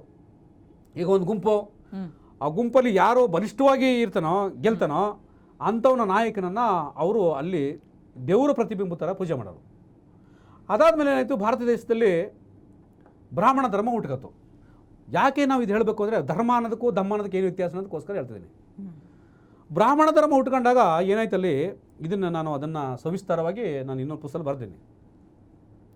ಬ್ರಾಹ್ಮಣ ಧರ್ಮ ಅಂದರೆ ಏನು ಅಂತ ಹೇಳ್ತೀನಿ. ಬ್ರಾಹ್ಮಣ ಧರ್ಮ ಅಂದರೆ ಏನಂದರೆ, ಏನು ವೇದಗಳು ಬರೆದಿರೋ ಭಾರತ ದೇಶದಲ್ಲಿ ಋಗ್ವೇದವನ್ನು, ಅದು ಈ ಭಾರತ ದೇಶದಲ್ಲಿ ಕ್ಷತ್ರಿಯರು, ಬ್ರಾಹ್ಮಣರು, ವೈಶ್ಯರು ಈ 3 ಜನನೂ ಮೊದಲನೇದ ಋಗ್ವೇದವನ್ನು ಬರೆದಿದ್ದಾರೆ. ಈ ಬ್ರಾಹ್ಮಣರು ಏನು ಮಾಡಿದ್ರು, ಅದಕ್ಕೆ ಪುರುಷ ಸೂಕ್ತಗಳನ್ನು ಸೇರಿಸ್ತಾ ಬಂದರು. ಆ ಪುರುಷ ಸೂಕ್ತಗಳು ಸಹ ಈ ದೇಶದಲ್ಲ, ಈ ಪುರುಷ ಸೂಕ್ತಗಳು ಈಜಿಪ್ಟ್ ಕಂಟ್ರಿದು. ಈ ಈಜಿಪ್ಟ್ ಕಂಟ್ರಿಯ ಪುರುಷ ಸೂಕ್ತಗಳನ್ನು ಋಗ್ವೇದಕ್ಕೆ ಅಡಿಷನ್ ಮಾಡ್ತಾ ಬರ್ತಾರೆ. ಅದೇ ಪುರುಷ ಸೂಕ್ತವನ್ನು ಮನುಧರ್ಮಶಾಸ್ತ್ರಕ್ಕೆ ಎರವಲ್ ತಗೊಂಡು ಅಲ್ಲೇ ಅಡಿಷನ್ ಮಾಡ್ತಾ ಬರ್ತಾರೆ, ಪುಸ್ತಕ ಬರೀತಾರೆ. ಅದು ಅಂದಿನ ಕ್ರಿಸ್ತಪುರ 185ರಲ್ಲಿ ದೇಶದ ಕಾನೂನಾಗುತ್ತೆ. ಅದೇನು ಹೇಳ್ತದೆ? ವೇದವನ್ನು ಓದ್ತಕ್ಕಂಥವನು ಬ್ರಾಹ್ಮಣನಾಗಿರಬೇಕು, ಅವನು ಅದನ್ನೇ ಓದಬೇಕು. ಕ್ಷತ್ರಿಯ ಓದಿ ತಿಳ್ಕೊಬೋದಷ್ಟೇ, ಅವನು ಓದಿ ಇನ್ನೊಬ್ಬರು ಪಾಠ ಹೇಳೋಂಗಿಲ್ಲ. ಶೂದ್ರ ಅಕ್ಷರನೇ ನೋಡೋಂಗಿಲ್ಲ. ಶೂದ್ರ ಅನ್ನೋ ಪದ ಋಗ್ವೇದಕ್ಕೆ ಮೊದಲಿತ್ತಿಲ್ಲ. ಋಗ್ವೇದದಲ್ಲಿ ಇದು ತಾಳ್ಮೆಯಿಂದ ಕೆಳಗಬೇಕು. ನನ್ನ ಭಾರತ ದೇಶದ ನಾಗರಿಕರು, ಅವರು ನಾನು ಪ್ರಜ್ಞಾವಂತರು ಅಂತ ಅಂದ್ಕೊಂಡಿದ್ದೀನಿ. ಈ ದೇಶದ ಅಖಂಡ ಭಾರತ ದೇಶವನ್ನು ಭಾರತವಾಗಿ ಉಳಿಸ್ಕೋಬೇಕಾದ್ರೆ ಈ ದೇಶದ ಮತ್ತು ಈ ನಾಡಿನ ಜನ ಈ ವಿಚಾರವನ್ನು, ಸತ್ಯದ ಅರಿವನ್ನು ತಿಳ್ಕೊಳ್ಳೇಬೇಕು. ಇಲ್ಲಾಂದರೆ ದೇಶ ಗಂಡಾಂತರ ತಗೊಳಕತ್ತದೆ. ನನಗದೊಂದು ಭಯನೂ ಕಾಡ್ತದೆ. ಕ್ರಿಸ್ತಪೂರ್ವ 185ರಲ್ಲಿ ಮನುಧರ್ಮಶಾಸ್ತ್ರ ಏನು ಸ್ಟಾರ್ಟ್ ಆಗಿ ಪ್ರಾರಂಭ ಆಯಿತು ಭಾರತ ದೇಶದಲ್ಲಿ. ಅದಕ್ಕಿಂತ ಮುಂಚೆ ಈ ದೇಶದಲ್ಲಿ ಅಫ್ಘಾನಿಸ್ತಾನ ಭಾರತ ದೇಶದ್ದು, ಪಾಕಿಸ್ತಾನ ಭಾರತ ದೇಶದ್ದು, ಬಾಂಗ್ಲಾದೇಶ ಭಾರತ ದೇಶದ್ದು, ಬರ್ಮಾ ದೇಶ ಭಾರತ ದೇಶದ್ದು. ಮನುಧರ್ಮಶಾಸ್ತ್ರ ಸ್ಟಾರ್ಟ್ ಆದಮೇಲೆ ದೇಶದಲ್ಲಿ ಕ್ರಿಸ್ತಪೂರ್ವ 185ರಲ್ಲಿ ಅಫ್ಘಾನಿಸ್ತಾನ ದೇಶದಿಂದ ಡಿವೈಡ್ ಆಗ್ತಾ ಬರ್ತದೆ, ಪಾಕಿಸ್ತಾನ ಡಿವೈಡ್ ಆಗ್ತಾ ಬರ್ತದೆ, ಬಾಂಗ್ಲಾದೇಶ ಡಿವೈಡ್ ಆಗ್ತಾ ಬರ್ತದೆ, ಬರ್ಮಾ ಡಿವೈಡ್ ಆಗ್ತಾ ಬರ್ತದೆ. ನಾವು ಮಾತೆತ್ತಿದ್ರೆ ಹಿಂದೂ ಮುಸ್ಲಿಮ್ಸ್, ಪಾಕಿಸ್ತಾನ ಇಂಡಿಯಾ ಅಂತ ಇಷ್ಟು ಎರಡೇ ಮಾತು ಮಾತಾಡ್ತೀವಿ. ಹಂಗಾರೆ ಅಫ್ಘಾನಿಸ್ತಾನ ಆ ಜಾಗ ನಮ್ದಲ್ವಾ? ಅಲ್ಲಿ ಭಗವಾನ್ ಬುದ್ಧರು ಇದ್ದಾಗ ತಕ್ಷಶಿಲಾ ಅಂತ ಮಹಾವಿದ್ಯಾಲಯ ಇಡೀ ಜಗತ್ತಿನಾದ್ಯಂತ ಓದಕ್ಕೆ ಬರೋಲ್ಲ ಮೇಡಮ್. ಅಲ್ಲಿ ಇಡೀ ಜಗತ್ತಿನಿಂದ ಓದಕ್ಕೆ ಬರೋರು ತಕ್ಷಶಿಲಾಕ್ಕೆ. ಅಲ್ಲಿ ಎಂಥ ಸ್ಟ್ರಿಕ್ಟ್ ಅಂದರೆ ವಿದ್ಯಾಭ್ಯಾಸದಲ್ಲಿ ಸೀಟೇ ಸಿಗ್ತಿರಲ್ಲ ಅವತ್ತಿನ ಕಾಲದಲ್ಲಿ. ನೀವು ನಂಬಲಿವೇನೋ, ಸಾಮ್ರಾಟ್ ಅಶೋಕನ ಕಾಲದಲ್ಲಿ ಕ್ರಿಸ್ತಪೂರ್ವ 232ರಲ್ಲಿ ಈ ಭಾರತ ದೇಶ ಜಗತ್ತಲ್ಲೇ ಸಾಕ್ಷರತೆಯಲ್ಲಿ ನಂಬರ್ 1 ಇತ್ತು. ಅವತ್ತು ಜಗತ್ತಿನಲ್ಲಿ ಭಾರತ ದೇಶ 60% ಸಾಕ್ಷರತೆ, 60%. ವೆಲ್ಸ್ ಮತ್ತು ಅಥೆನ್ಸ್ ನಗರದಲ್ಲಿ ಅವತ್ತಿನ ಕಾಲದಲ್ಲಿ 10 ಜನಕ್ಕೆ ಬರೀ 2 ಜನ ವಿದ್ಯಾವಂತರು, ಆದರೆ ಇಲ್ಲಿ 100 ಜನಕ್ಕೆ 60 ಜನ ವಿದ್ಯಾವಂತರಿದ್ದು ಈ ದೇಶ, ಭಾರತ ದೇಶ. ಅಂಥ ದೇಶ ಮನುಧರ್ಮಶಾಸ್ತ್ರದ ಹೇರಿಕೆಯ ಕಾನೂನಿನ ಕಾರಣದಿಂದಾಗಿ ಜಾತಿಯಿಂದ ವಿಘಟಿತವಾಗಿ ದೇಶ ಕನ್ನಡಿಗೆ ಒಡೆದೋಗ್ತಕ್ಕಂಥ ಗಾಜಿನ ಚೂರು ಚೂರಾಗಿ ದೇಶ ಒಡೆದೋಗ್ತಾ ಬಂತು. ಅಣ್ಣನ ತಮ್ಮದ್ರು ನಾವು ದೂರ ಆಯ್ತಾ ಬಂದು, ಒಬ್ರಿಗೊಬ್ರು ದೇಶಸ್ಥ ಬಂದು, ಇಸ್ಲಾಮು ಅರಬ್ ಇಸ್ಲಾಮು ಇಂಡಿಯಾಕ್ಕೆ ಎಂಟ್ರಿ ಆಯ್ತಾ ಬಂದು. ಹಾಗಾಗಿ ನಮ್ಮ ಜನ ಏನಾಯಿತು, ನಮ್ಮ ಜನನೆಯ ನಮ್ಮ ಬೌದ್ಧಿಷ್ಟೆಯ ಇಸ್ಲಾಂ ಧರ್ಮವನ್ನು ಹೇರಿಕೆಯಿಂದ ಸ್ವೀಕರಿಸೋಕೆ ಬಂತು. ಹಾಗಾಗಿ ಇವತ್ತು ಏನು ಇಸ್ಲಾಂ ಧರ್ಮದಲ್ಲಿರ್ತಕ್ಕಂತಹ ನಮ್ಮ ಮುಸ್ಲಿಂ ಬಾಂಧವರಿದ್ದಾರೋ ಅವರು ಈ ಭಾರತ ದೇಶದ ಮೂಲ ನಿವಾಸಿಗಳು. ಕ್ರಿಸ್ತ ಶಕ 712ರಲ್ಲಿ ಇಸ್ಲಾಂ ಧರ್ಮ ಭಾರತ ದೇಶಕ್ಕೆ ಬರೋಕ್ಕೆ ಎಂಟ್ರಿ ಆಗುತ್ತೆ. ಇದನ್ನು ಬಾಬಾ ಸಾಹೇಬ್ ಅಂಬೇಡ್ಕರ್ ಅವರು ಘಂಟಾಘೋಷವಾಗಿ ಎಲ್ಲ ಪ್ರೂಫ್ ದಾಖಲೆಗಳನ್ನು ಅವರು ದಾಖಲೆ ಮಾಡಿಕೊಟ್ಟಿದ್ದಾರೆ. ಇದು ಯಾಕೆ ಇವತ್ತು ಹೇಳಬೇಕು ಅಂದರೆ, ಮನುಧರ್ಮಶಾಸ್ತ್ರ ಇನ್ನೂ ಕಾನ್ಸೆಪ್ಟ್ ಮುಗ್ದಿಲ್ಲ. ಧರ್ಮ ಮತ್ತು ಧಮ್ಮಕ್ಕೆ ಹೇಳ್ತಿದ್ದೀನಿ ಈಗ. ಈ ಧರ್ಮ ಏನು ದೇಶ ಹೊಡಿತೋ, ಆ ಭಗವಾನ್ ಬುದ್ಧರು ಧಮ್ಮದ ಮುಖಾಂತರ ದೇಶ ಕಟ್ಟಿದರು.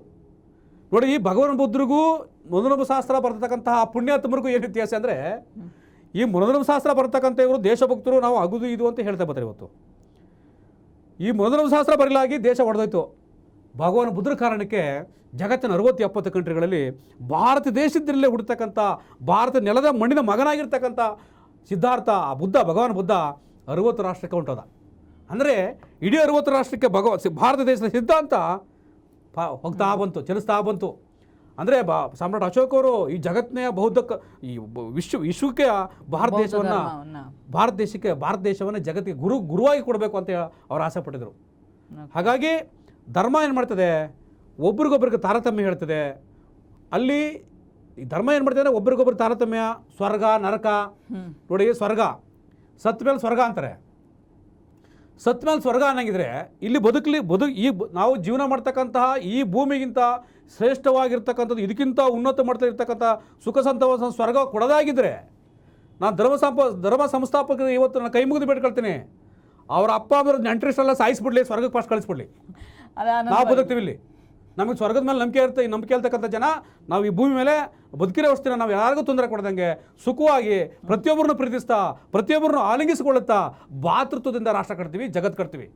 ಆದರೆ ಇವತ್ತೇನು ಸತ್ತ ಮೇಲೆ ಸ್ವರ್ಗ ಇದೆ ನರಕ ಇದೆ ಅಂತ ಹೆದರಿಸ್ತಾವ್ರೋ ನನ್ನ ಈ ರಾಷ್ಟ್ರದ ಜನತೆಯನ್ನು, ಆ ಜನಕ್ಕೆ ಈ ಬದುಕೋದಕ್ಕಿಂತ ಸತ್ತ ಮೇಲೆ ಸ್ವರ್ಗನೇ ಸುಖ ಐತೆ ಅನ್ನಂಗಿದ್ರೆ ಮೊದಲು ಧರ್ಮ ಸಂಸ್ಥಾಪಕರು ಅವ್ರ ರಕ್ತ ಸಂಬಂಧಿಗಳನ್ನ ಫಸ್ಟ್ ಅವ್ರು ಸಾಯಿಸ್ಬಿಡ್ಲಿ, ಸ್ವರ್ಗ ಕಳಿಸ್ಲಿ. ಅಲ್ಲಿ ಇನ್ನೂ ಸಂತೋಷ ಆಗಿರಲಿ ಅವರು. ಆದರೆ ಇಲ್ಲಿ ಬದುಕ್ತಕ್ಕಂಥ ನನ್ನ ಜನಗಳಿಗೆ ಧರ್ಮದ ಮುಖಾಂತರ ಅವ್ರು ನೆಮ್ಮದಿ ಕೆಲಸ. ಇವತ್ತು ಈ ರಾಷ್ಟ್ರದಲ್ಲಿ 60-70% ಯುವಕರಿದ್ದಾರೆ. ಆ ಯುವಕರು ಎನರ್ಜಿ ಏನಾಗಬೇಕು, ಧರ್ಮದ ಗಲಾಟೆ ಬಿದ್ದರೆ ಆ ಬೆಂಕಿಲಿ ಬೇಯ್ತಾವ ಮಕ್ಕಳು ಹೊಟ್ಟರಿತದೆ, ನಮಗೆ ಹೊಟ್ಟರಿತದೆ. ಅವ್ರ ಬದುಕನ್ನು ಹೆಂಗೆ ಕಟ್ಕೋತಾರೆ, ಮುಂದಿನ ಜೀವನ ಹೆಂಗೆ, ಅವ್ರ ಹೆಂಡತಿ ಮಕ್ಕಳು ಹೆಂಗೆ ಸಾಕ್ತಾರೆ, ತಾಯಿ ತಂದೆ ಹೆಂಗೆ ಸಾಕ್ತಾರೆ, ಅವ್ರಿಗೆ ಆಸ್ತಿ ಇಲ್ಲ, ಉದ್ಯೋಗ ಇಲ್ಲ, ತಿನ್ನಕ್ಕೆ ಏನು ಮಾಡ್ಬೇಕು ಅವರು? ಇವತ್ತು ತೋಳಲು ಶಕ್ತಿ ಐತೆ, ಧರ್ಮಕ್ಕೆ ಏನಕ್ಕೆ ಒಂದಕ್ಕೆ ಅವ್ರ ಶಕ್ತಿ ವ್ಯಯ ಆಗೋದ್ರೆ ಮುದುಕಾದಾಗ 60-70 ವರ್ಷದಾಗ ಅವ್ರು ಯಾರು ಕಾಪಾಡ್ತಾರೆ? ಧರ್ಮ ಕಾಪಾಡ್ತಾವ? ಯಾವುದೇ ಕಾರಣಕ್ಕೂ ಧರ್ಮ ಅನ್ನ ಕೊಡಲ್ಲ. ಧರ್ಮಕ್ಕೆ ಅನ್ನ ಕೊಡಂಗಿದ್ರೆ ಎಲ್ಲ ಧರ್ಮದ ಪುಸ್ತಕ ಹಿಡ್ಕೊಂಡು ಕೂತ್ಕೊಂಡ್ರು ಮುಗುತ್ತವ. ಅನ್ನ ಕೊಡ್ತಕ್ಕಂಥದ್ದು ನಮ್ಮ ನಂಬಿಕೆ, ನಮ್ಮ ಶ್ರದ್ಧೆ, ನಮ್ಮ ಶ್ರಮ ಇವೇ ನಮಗೆ ಅನ್ನ ಕೊಡ್ತಾ ಹೊರತು ಯಾವ ಧರ್ಮನೂ ಸಹ ನಮಗೆ ಅನ್ನ ಕೊಡಲ್ಲ. ಆತ್ಮೀಯ ವೀಕ್ಷಕರೇ, ಹಾಗಾಗಿ ಧಮ್ಮ ಅನ್ನೋದು ನೀತಿ ಅಂತ. ನೀತಿ ಧಮ್ಮ ಅಂದರೆ ನೀತಿ, ಶುದ್ಧಾಂಗ ನೀತಿ ಅಂತ. ಈ ಜಗತ್ತಿನಲ್ಲಿ ಶುದ್ಧಾಂಗ ನೀತಿಯನ್ನು ಕೊಟ್ಟಿರ್ತಕ್ಕಂಥದ್ದು ಭಗವಾನ್ ಬುದ್ಧರು ಬಿಟ್ಟರೆ ಬೇರೆ ಯಾರೂ ಇಲ್ಲ. ಎಲ್ಲ ಭಗವಾನ್ ಬುದ್ಧರ ಏನು ಒಳ್ಳೆ ತತ್ವಗಳಿದ್ದೋ ಎಲ್ಲ ಈ ಜಗತ್ತಿನ ಎಲ್ಲ ಧರ್ಮಗಳು ಸಹ ಎರವಲು ಪಡ್ಕೊಂಡವೆ. ಎಲ್ಲರೂ ಕತ್ಕೊಂಡಿದ್ದಾರೆ, ಸಾಲ ಇಸ್ಕೊಂಡವೆ. ಸಾಲಗಾರರು ಇವರು. ಎಲ್ಲ ಧರ್ಮಗಳು ಸಹ ಭಗವಾನ್ ಬುದ್ಧರಿಂದ ಸಾಲ ಪಡ್ತಕ್ಕಂಥ ಸಾಲಗಾರರು. ಆ ಸಾಲ ತೀರಿಸಿದ್ರೆ ಸಾಕಿಗೆ ಅವರು ಈ ದೇಶ ಸುಗಮವಾಗಿ ಹೋಗ್ಬಿಡ್ತದೆ. ಎಲ್ಲದಕ್ಕೂ ಮೀರಿದ್ದು ಮಾನವತಾವಾದ. ಮನುಷ್ಯನನ್ನ ಪ್ರೀತಿಸಬೇಕು, ಮನುಷ್ಯನನ್ನ ಪೋಷಿಸಬೇಕು ಅನ್ನುವಂಥ ಮಾತುಗಳ ಅರ್ಥ ಹೇಳ್ತಿದ್ದಾರೆ. ಇನ್ನೊಂದು ಕೃತಿ ಇದೆ, ನಾಗ್ಪುರದ ನೀಲನಕ್ಷೆ. ಇದು ಒಂಥರ ವಿಶೇಷವಾಗಿದೆ. ಮಹಾನಾಯಕನ ಮಹಾ ಮಾತುಗಳು ಅಂತ ಇದರಲ್ಲಿ ಒಂದು ಸಬ್ ಟೈಟ್ಲ್ ಕೊಟ್ಟಿದ್ದಾರೆ ಮತ್ತು ಒಂದು ಮ್ಯಾಪ್ ಹಾಕಿದ್ದಾರೆ. ಏನಿದು ನೀಲನಕ್ಷೆ? ನೋಡಿ, ನಾಗ್ಪುರದ ನೀಲನಕ್ಷೆ, ಮಹಾನಾಯಕನ ಮಹಾ ಮಾತುಗಳು ಅಂತ ಹಾಕಿದ್ದೀನಿ. ಇದಿಷ್ಟೇ ತಾತ್ಪರ್ಯ. ನಾಗ್ಪುರದ ನೀಲನಕ್ಷೆ ಅಂತ ಹೇಳ್ತಾರೆ. ಯಾಕೆ ನಾಗ್ಪುರದ ನೀಲನಕ್ಷೆ ಅಂತ ಹೆಸರಿಡಬೇಕು ಅಂತ ಅನ್ನಿಸ್ತಂದರೆ, 1956ನೇ ಇಸ್ವಿ ಅಕ್ಟೋಬರ್ 14ನೇ ತಾರೀಕು Baba Saheb doctor B R Ambedkar ಅವರು ಈ ದೇಶಕ್ಕೋಸ್ಕರ ಒಂದು ಒಳ್ಳೆಯ ಧಮ್ಮವನ್ನು, ಅಂದರೆ ಧಮ್ಮ ನೀತಿ ಜನಗಳಿಗೆ ಬೇಗ ಅರ್ಥ ಆಗಲ್ಲ ಅಂದ್ಬಿಟ್ಟು ನಾನು ಧರ್ಮ ಅಂತೀನಿ ಅಷ್ಟೇ. ಆ ಧರ್ಮವನ್ನು, ಬೌದ್ಧ ಧರ್ಮವನ್ನು ಕೊಡ್ತಾರೆ. ಎಷ್ಟು ಅವರು ಅಧ್ಯಯನ ಮಾಡ್ತಾರೆ ಅಂದರೆ, ನನ್ನಂತಹ ಒಬ್ಬ ಮೇಧಾವಿ ಈ ಜಗತ್ತಿನ ಎಲ್ಲ ಧರ್ಮಶಾಸ್ತ್ರಗಳನ್ನೂ ಅಧ್ಯಯನ ಮಾಡಿರ್ತಕ್ಕಂಥನು ಭಾಳ ವಿರಳ, ಇಲ್ಲ ಅಂತಲೂ ಹೇಳ್ಬೋದು ಅಂತ ಬಾಬಾ ಸಾಹೇಬ್ ಅಂಬೇಡ್ಕರ್ ಅವರು ಹೇಳ್ಕೊತಾರೆ. ಸುಮಾರು 15-20 ವರ್ಷಗಳ ಕಾಲ ಎಲ್ಲ ಧರ್ಮಶಾಸ್ತ್ರಗಳನ್ನು ನಾನು ಸಂಪೂರ್ಣವಾಗಿ ಅಧ್ಯಯನ ಮಾಡಿದ್ದೀನಿ. ಅಲ್ಲಿ ಮನುಷ್ಯತ್ವ ಒಂದರಲ್ಲೂ ಕಾಣಲಿಲ್ಲ. ಎಲ್ಲವೂ ಸಹ ಸತ್ತ ಮೇಲೆ ಸ್ವರ್ಗ ಕೊಡ್ತಾ ಹೊರತು, ಸತ್ತ ಮೇಲೆ ನರಕ ಕೊಡ್ತಾ ಹೊರತು, ಬದುಕಿದ್ದಾಗ ಯಾರು ಜೀವನ ಕೊಡಲಿಲ್ಲ. ಬದುಕಿದ್ದಾಗ ಜೀವನ ಕೊಟ್ಟಿದ್ದು ಭಗವಾನ್ ಬುದ್ಧರು ಅಂತ ನಾಗ್ಪುರದಲ್ಲಿ ಆ ದೀಕ್ಷಾ ಭೂಮಿಯಲ್ಲಿ ಅಲ್ಲಿ ದೀಕ್ಷೆಯನ್ನು ಭಗವಾನ್ ಬುದ್ಧರು ಏನೀಗ ಹಿಂದೂ ಧರ್ಮದಲ್ಲಿರ್ತಕ್ಕಂಥ ಜಾತಿ ವ್ಯವಸ್ಥೆಯನ್ನು ಬಿಟ್ಟು ತಿರಸ್ಕರಿಸಿ ಅವರು ಬೌದ್ಧ ಧರ್ಮಕ್ಕೆ, ಜಾತಿ ಇಲ್ಲತಕ್ಕಂಥ ಬೌದ್ಧ ಧರ್ಮಕ್ಕೆ ಅವರು ಪಾದಾರ್ಪಣೆಯನ್ನು ಮಾಡ್ತಾರೆ ಸರ್. ಇದ್ರ ತಾತ್ಪರ್ಯ ಏನಂದರೆ, ನೋಡಿ, ಈ ದೇಶದ್ದು ಭಗವಾನ್ ಬುದ್ಧರು ಬೇರೆ ಕಂಟ್ರಿಯವರಲ್ಲ, ಅಂಬೇಡ್ಕರ್ ಅವರು ಬೇರೆ ಕಂಟ್ರಿಯವರಲ್ಲ. ಈಗ ನಾವೇನಿರ್ತೀವಿ ಈ ಜನ, ನಮ್ಮ ದೇಶದ ಜನ ಏನಿದ್ದಾರೆ ಏನು ಬೇರೆ ಕಂಟ್ರಿಯವರಲ್ಲ, ನಾವೆಲ್ಲ ವಲಸೆ ಬಂದಿರೋರೆ. ಈಗ ಒಂದು ವ್ಯವಸ್ಥೆ ಒಳಗಡೆ ಕೆಲವರು ಈ ಸನಾತನ ಅಂದ್ಕೊಂಡು ಅವ್ರು ಏನು ಹೇಳ್ತಾರೆ ಅಂದರೆ, ಈ ನಮ್ಮ ಬೇರೆ ಜನನೂ ಸಹ ಅಬ್ರಾಹ್ಮಣ ಜನಾಂಗ ಏನಾಗಂತೆ, ಆರ್ಯರು ಅವರು ಬೇರೆ ಕಡೆಯಿಂದ ಬಂದರು ಅಂತ ಹೇಳ್ತಾರೆ. ಬಾಬಾ ಸಾಹೇಬ್ ಅಂಬೇಡ್ಕರ್ನ ಸುದೀರ್ಘವಾಗಿ ಓದಬೇಕು ಮೇಡಮ್. ಸುಮಾರು ನಾನು 15 ವರ್ಷಗಳ ಕಾಲ ಪರ್ ಡೇ 8-10 ಅವರ್ ಗಟ್ಟಲೆ ನಾನು ಓದ್ತಾ ಬಂದೆ. ಸಾಮಾನ್ಯವಾಗಿ ಬಾಬಾ ಸಾಹೇಬ್ ಅಂಬೇಡ್ಕರ್ ಅವರನ್ನ ಸಾಮಾನ್ಯವಾಗಿ ಜನಗಳು ಭಾಷಣ ಮಾಡಲಿಕ್ಕೋಸ್ಕರ ಓದ್ತಾರೆ ಅಂತ ಜನ ಮಾತಾಡ್ತಾರೆ ಸರ್. ಆದರೆ ನಾನು ಭಾಷಣ ಮಾಡೋಕ್ಕೆ ಓದಲಿಲ್ಲ, ಕೆಲಸ ಮಾಡಬೇಕು ಅಂತ ಓದಿದೆ. ಆ ಕೆಲಸ ಮಾಡಬೇಕು ಅಂತ ಓದಿದಾಗ ಅಲ್ಲಿ ಸಿಗ್ತಕ್ಕಂಥ ವಜ್ರ ವೈಢ್ಯಗಳೇ ಅದರ ಬೆಲೆ ಕಟ್ಟಕ್ಕೆ ಆಗಲ್ಲ, ಅಷ್ಟೊಂದು ಸಿಗ್ತದೆ ಅಲ್ಲಿ. ಈ ಆರ್ಯ ಜನಾಂಗ ಬೇರೆ ಕಡೆಯಿಂದ ಬಂದಿತ್ತು, ಇದು DNA ಹಿಂಗಿದೆ, ಆ DNA ಹಂಗಿದೆ ಅಂತ ಈ ದೇಶದಲ್ಲಿ ಅಬ್ರಾಹ್ಮಣ ಜನಾಂಗ ಮಾತಾಡ್ತಾರೆ. ಅಂಬೇಡ್ಕರ್ ಅವರು ಹೇಳ್ತಾರೆ, ಈ ದೇಶಕ್ಕೆ ಆಲ್ಫೈನ್ ಜನಾಂಗ ಮತ್ತು ಮೆಡಿಟೇರಿಯನ್ ಜನಾಂಗ ಇವೆರಡೂ ಸಹ ಓಂ ಪ್ರಥಮ ಭೂಮಿ ಯಾವಾಗ ಒಂದು ವ್ಯವಸ್ಥಿತವಾಗಿ ನಿಲ್ತಾ ಬಂತು, ಓಂ ಪ್ರಥಮ ಕಾಲಿಟ್ಟಾಗ ಇವೆರಡು ಜನಾಂಗ ಭಾರತ ದೇಶಕ್ಕೆ ಬರುತ್ತೆ. ಅದರಲ್ಲಿ ಆಲ್ಫೈನ್ ಜನಾಂಗ ಮೊದಲು ಬರ್ತದೆ ಈ ದೇಶಕ್ಕೆ, ಮೆಡಿಟೇರಿಯನ್ ಜನಾಂಗ ಮೊದಲು ಬರ್ತದೆ ಗೊತ್ತಿಲ್ಲ. ಅದರಲ್ಲಿ ಇವೆರಡರಲ್ಲಿ ಒಂದು ಯಾವುದೋ ಒಂದು ಮೊದಲು ಬಂದಿದೆ. ಆ ಮೊದಲು ಬಂದ ಜನಾಂಗನೇ ಈ ದೇಶದ ಮೂಲ ನಿವಾಸಿಗಳು. ಅವರು ಆರ್ಯರ ಭಾಷೆಯನ್ನು ಮಾತಾಡ್ತಿದ್ರು ಅಂತ ಹೇಳ್ತಾರೆ. ಆರ್ಯ ಅನ್ನೋ ಜಾತಿ ಇಲ್ಲ, ಆರ್ಯ ಅನ್ನೋ ಜನಾಂಗ ಇಲ್ಲ, ಆರ್ಯ ಭಾಷೆಯನ್ನು ಮಾತಾಡ್ತಕ್ಕಂಥದ್ದು ಅಷ್ಟೇ ಭಾಷೆ ಅದು. ಆರ್ಯ ಅಂದರೆ ಕೂದ್ರೆ ಆರ್ಯ ಬ್ಲಡ್ ಬೇರೆ ಬರಲ್ಲ, ಕ್ಷತ್ರಿಯ ಬ್ಲಡ್ ಬೇರೆ ಬರಲ್ಲ, ವೈಶ್ಯರ ಬ್ಲಡ್ ಬೇರೆ ಬರಲ್ಲ, ಮುಸ್ಲಿಮ್ಸ್ರ ಬ್ಲಡ್ ಬೇರೆ ಬರಲ್ಲ, ಕ್ರಿಶ್ಚಿಯನ್ಸ್ ಬ್ಲಡ್ ಬೇರೆ ಬರಲ್ಲ, ಜೈನ ಧರ್ಮದವ್ರ ಬ್ಲಡ್ ಬೇರೆ ಬರಲ್ಲ. ಮಾತಾಡ್ತಕ್ಕಂಥ ಭಾಷೆ ಮೇಲೆ ಡಿಫ್ರೆನ್ಸ್ ಅದು. ಆರ್ಯ ಭಾಷೆಯನ್ನು ಮಾತಾಡ್ತಕ್ಕಂಥ ಜನಗಳನ್ನು ಬರ್ತಾರೆ ಅಂತ ಹೇಳ್ತಾರೆ. ಹಂಗಾಗಿ ಕ್ರಿಸ್ತಪೂರ್ವ 1500 ಬರ್ತದೆ ಆರ್ಯ ಜನಾಂಗ. ಆ ಆರ್ಯ ಜನಾಂಗದಕ್ಕಿಂತ ಮೊದಲು ಬಂದಿರತಕ್ಕಂಥ ಏನು ಇವತ್ತು ಅಬ್ರಾಹ್ಮಣ ಜನಾಂಗ ಇದೆಯೋ ಆ ಆರ್ಯ ಜನಾಂಗ ಈ ದೇಶದ ಮೂಲ ನಿವಾಸಿಗಳು ಅಂತ ಏನು ಮಾಡ್ತಾರೆ, ಬಾಬಾ ಸಾಹೇಬರು ಕನ್ಕ್ಲೂಡ್ ಮಾಡ್ತಾರೆ. ಋಗ್ವೇದವನ್ನು ಸಾಕಷ್ಟು ಬಾಬಾ ಸಾಹೇಬರು ಅಧ್ಯಯನ ಮಾಡ್ತಾರೆ. ಋಗ್ವೇದದಲ್ಲಿ ಸುಮಾರು 1,53,987 ಏನೋ ಶ್ಲೋಕಗಳಿದೆ. ಬಾಬಾ ಸಾಹೇಬ್ ಅಂಬೇಡ್ಕರ್ ಅವರ ವೇದಗಳು, ಎಲ್ಲ ಉಪನಿಷತ್ತುಗಳು ದೀರ್ಘವಾಗಿ ಸುದೀರ್ಘವಾಗಿ ಎಲ್ಲ ಅಧ್ಯಯನ ಮಾಡಿ ಇದಲ್ಲ ದೇಶ ಕಟ್ಟದು, ಇದಲ್ಲ ಈ ಜನವನ್ನು ಸುಖವಾಗಿರ್ತಕ್ಕಂಥ, ಇದಲ್ಲ ಬುದ್ಧ ಧರ್ಮನೇ ಭಾಳ ಮುಖ್ಯ, ಈ ಜಗತ್ತು ಸುಖ ಶಾಂತಿಯನ್ನು, ಭಾತೃತ್ವವನ್ನು, ನೆಮ್ಮದಿಯನ್ನು ಕೊಡ್ತಕ್ಕಂಥದ್ದು ಬುದ್ಧನ ಸಿದ್ಧಾಂತ. ಹಾಗಾಗಿ ಈ ದೇಶ ಬುದ್ಧನ ಸಿದ್ಧಾಂತಕ್ಕೆ ಒಳಗಾಗಬೇಕು. ಮತ್ತು ಬುದ್ಧನ ಸಿದ್ಧಾಂತಕ್ಕೆ ಬರೋದಾದರೆ ಯಾವುದೇ ಕಾರಣಕ್ಕೂ ಹಿಂದೂ ಜಾತಿಗಳನ್ನು ಅಥವಾ ಯಾವುದೇ ಜಾತಿನ ತರಬಾರ್ದು ಬುದ್ಧನ ಧರ್ಮಕ್ಕೆ. ಹಾಗಾಗಿ ಬೌದ್ಧರಾಗಿ, ಭಾರತೀಯ ಬೌದ್ಧರಾಗಿ ನೀವು ಬರಬೇಕು ಹೊರತು ಅಲ್ಲಿ ಜಾತಿ ಬರಬಾರ್ದು. ಈ ಕ್ರಿಶ್ಚಿಯನ್ಸ್ ಇರತಕ್ಕಂಥ ಜಾತಿನೇ ಬರಬಾರ್ದು, ಮುಸ್ಲಿಮ್ಸ್ ಜಾತಿ ಇರೋದೇ ಬರಬಾರ್ದು, ಹಿಂದೂ ಧರ್ಮ ಜಾತಿನೂ ಸಹ ಬೌದ್ಧ ಧರ್ಮದಲ್ಲಿ ಬರಬಾರ್ದು. ಅಲ್ಲಿ ಓನ್ಲಿ ಇರಬೇಕು ಭಾರತೀಯ ಬೌದ್ಧರು ಅಂತ ಅಷ್ಟೇ ಇರಬೇಕು ಅಂತ ಹೇಳಿ ಬಾಬಾ ಸಾಹೇಬ್ ಅಂಬೇಡ್ಕರ್ ಅವರು ಈ ನಾಗ್ಪುರದಲ್ಲಿ ಒಂದು ದೀಕ್ಷಾ ಕಾರ್ಯಕ್ರಮವನ್ನು ಏರ್ಪಡಿಸಿ ಸುಮಾರು 10 ಲಕ್ಷ ಜನವನ್ನು ಅಲ್ಲಿ ಬೌದ್ಧಾನಿಗಳನ್ನು ಸೇರಿಸಿ ಅಲ್ಲಿ ಬೌದ್ಧ ಧರ್ಮಕ್ಕೆ ಅವರು ಪಾದಾರ್ಪಣೆಯನ್ನು ಅವ್ರ ಸ್ವಂತ ಧರ್ಮಕ್ಕೆ ಹೋಗ್ತಾರೆ ಬಾಬಾ ಸಾಹೇಬರು. ಅದಕ್ಕೆ ಇದನ್ನು ನಾಗ್ಪುರದ ನೀಲನಕ್ಷೆ ಮತ್ತು ಮಹಾನಾಯಕನ ಮಹಾಮಾತುಗಳು ಅಂತಂದರೆ ಇದರಲ್ಲಿ ಬಾಬಾ ಸಾಹೇಬರು ಮತ್ತು ಈ ಜಗತ್ತಿನ ಏನು ಮೇಧಾವಿಗಳು ಈ ಅಖಂಡ ವಿಶ್ವ ಮತ್ತು ಬುದ್ಧನ ಬಗ್ಗೆ ಮತ್ತು ಈ ದೇಶದ ಬಗ್ಗೆ ಹೇಳಿದರೋ ಅದೆಲ್ಲ ಇದರೊಳಗಡೆ ಇದೆ. ಭಾಳ ಅದ್ಭುತವಾಗಿದೆ. ಸುಮಾರು 15 ವರ್ಷಗಳ ಕಾಲ ನಾನು ಓದಿ ಇದರೊಳಗಡೆ 15 ವರ್ಷದ ಶ್ರಮ ಇದ್ರ ಒಳಗಡೆ ತುಂಬಿದೆ. ಈ ದೇಶ ಮತ್ತು ಈ ರಾಷ್ಟ್ರ ಕಟ್ಟಬೇಕು ಅನ್ನೋಂಗಿರೋ ಈ ಪುಸ್ತಕವನ್ನು, ಕೃತಿಯನ್ನು ದಯವಿಟ್ಟು ಅಟ್ಲೀಸ್ಟ್ ನಮ್ಮನ್ನು ಬಯ್ಯಾಕಾರ ಓದಬೇಕಾಗುತ್ತೆ ಏನು ಬರೆದವ್ರೆ ಅಂತ. ಹಾಗಾಗಿ ಕೃತಿ ಬರೆಯೋಕ್ಕೆ ಅದೊಂದು ಪ್ರೇರೇಪಣೆ ಆಯಿತು ಮೇಡಮ್. ಆತ್ಮೀಯ ವೀಕ್ಷಕರೇ, ನಮ್ಮ ಕೃಷ್ಣಯ್ಯನವ್ರ ಬಗ್ಗೆ ಹೇಳಬೇಕು ಅಂದರೆ, ಒಂದು ಅವರ ಉದ್ಯೋಗ, ಅವರು ಒಂದು BMTCಯಲ್ಲಿ ತಾಂತ್ರಿಕ ಸಿಬ್ಬಂದಿಯಾಗಿ ಸೇರಿಯೂ ಸಹ ಮನಸ್ಸಿನಲ್ಲಿ ಅವರದೇ ಆದ ಒಂದು ಚಿಂತನೆಗಳು, ಸಾಹಿತ್ಯದ ಬಗ್ಗೆ ಆಸಕ್ತಿ, ಅದರಲ್ಲಿ ವಿಶೇಷತೆಗಳೇನು, ಯಾಕೆ ನಾನು ಸಾಹಿತ್ಯವನ್ನು ಓದಬೇಕು ಅನ್ನುವಂಥ ಬಹಳಷ್ಟು ವಿಷಯವನ್ನು ತಿಳ್ಕೊಂಡು ಮಾನವತಾವಾದಕ್ಕೆ ಅವರ ಒಂದು ಪೂರ್ಣ ತೊಡಗಿಸ್ಕೊಂಡು ಏನು ಮಾನವತಾವಾದ ಅನ್ನುವಂಥ ವಿಷಯವನ್ನು ಅವರ ಕೃತಿಗಳಲ್ಲಿ ಜನಕ್ಕೆ ಲೋಕಾರ್ಪಣೆ ಮಾಡಿದ್ದಾರೆ. ಇದು ಇವತ್ತಿನ ವಿಶೇಷ ಸಾಧನೆಯ ಹಾದಿಯಲ್ಲಿ. ಯಾಕಂದರೆ ಅವರವರ ಮನಸ್ಸಿನ ಭಾವನೆಯಲ್ಲಿ ಬಹಳಷ್ಟು ವಿಷಯಗಳಿರುತ್ತೆ. ಲೋಕ ಭಿನ್ನ ರುಚಿ ಅಂತ ಹೇಳ್ತಾರೆ. ಎಲ್ಲರೂ ಅವರವರ ಮನಸ್ಸಿನ ಭಾವನೆಗಳನ್ನು ವ್ಯಕ್ತಪಡಿಸುವಂಥದ್ದು ಒಂದು ವಿಷಯ. ಅವರು ಮಾನವತಾವಾದವೇ ದೊಡ್ಡ ವಿಷಯ ಅನ್ನುವಂಥದ್ದನ್ನು ವ್ಯಕ್ತಪಡಿಸಿದ್ದಾರೆ.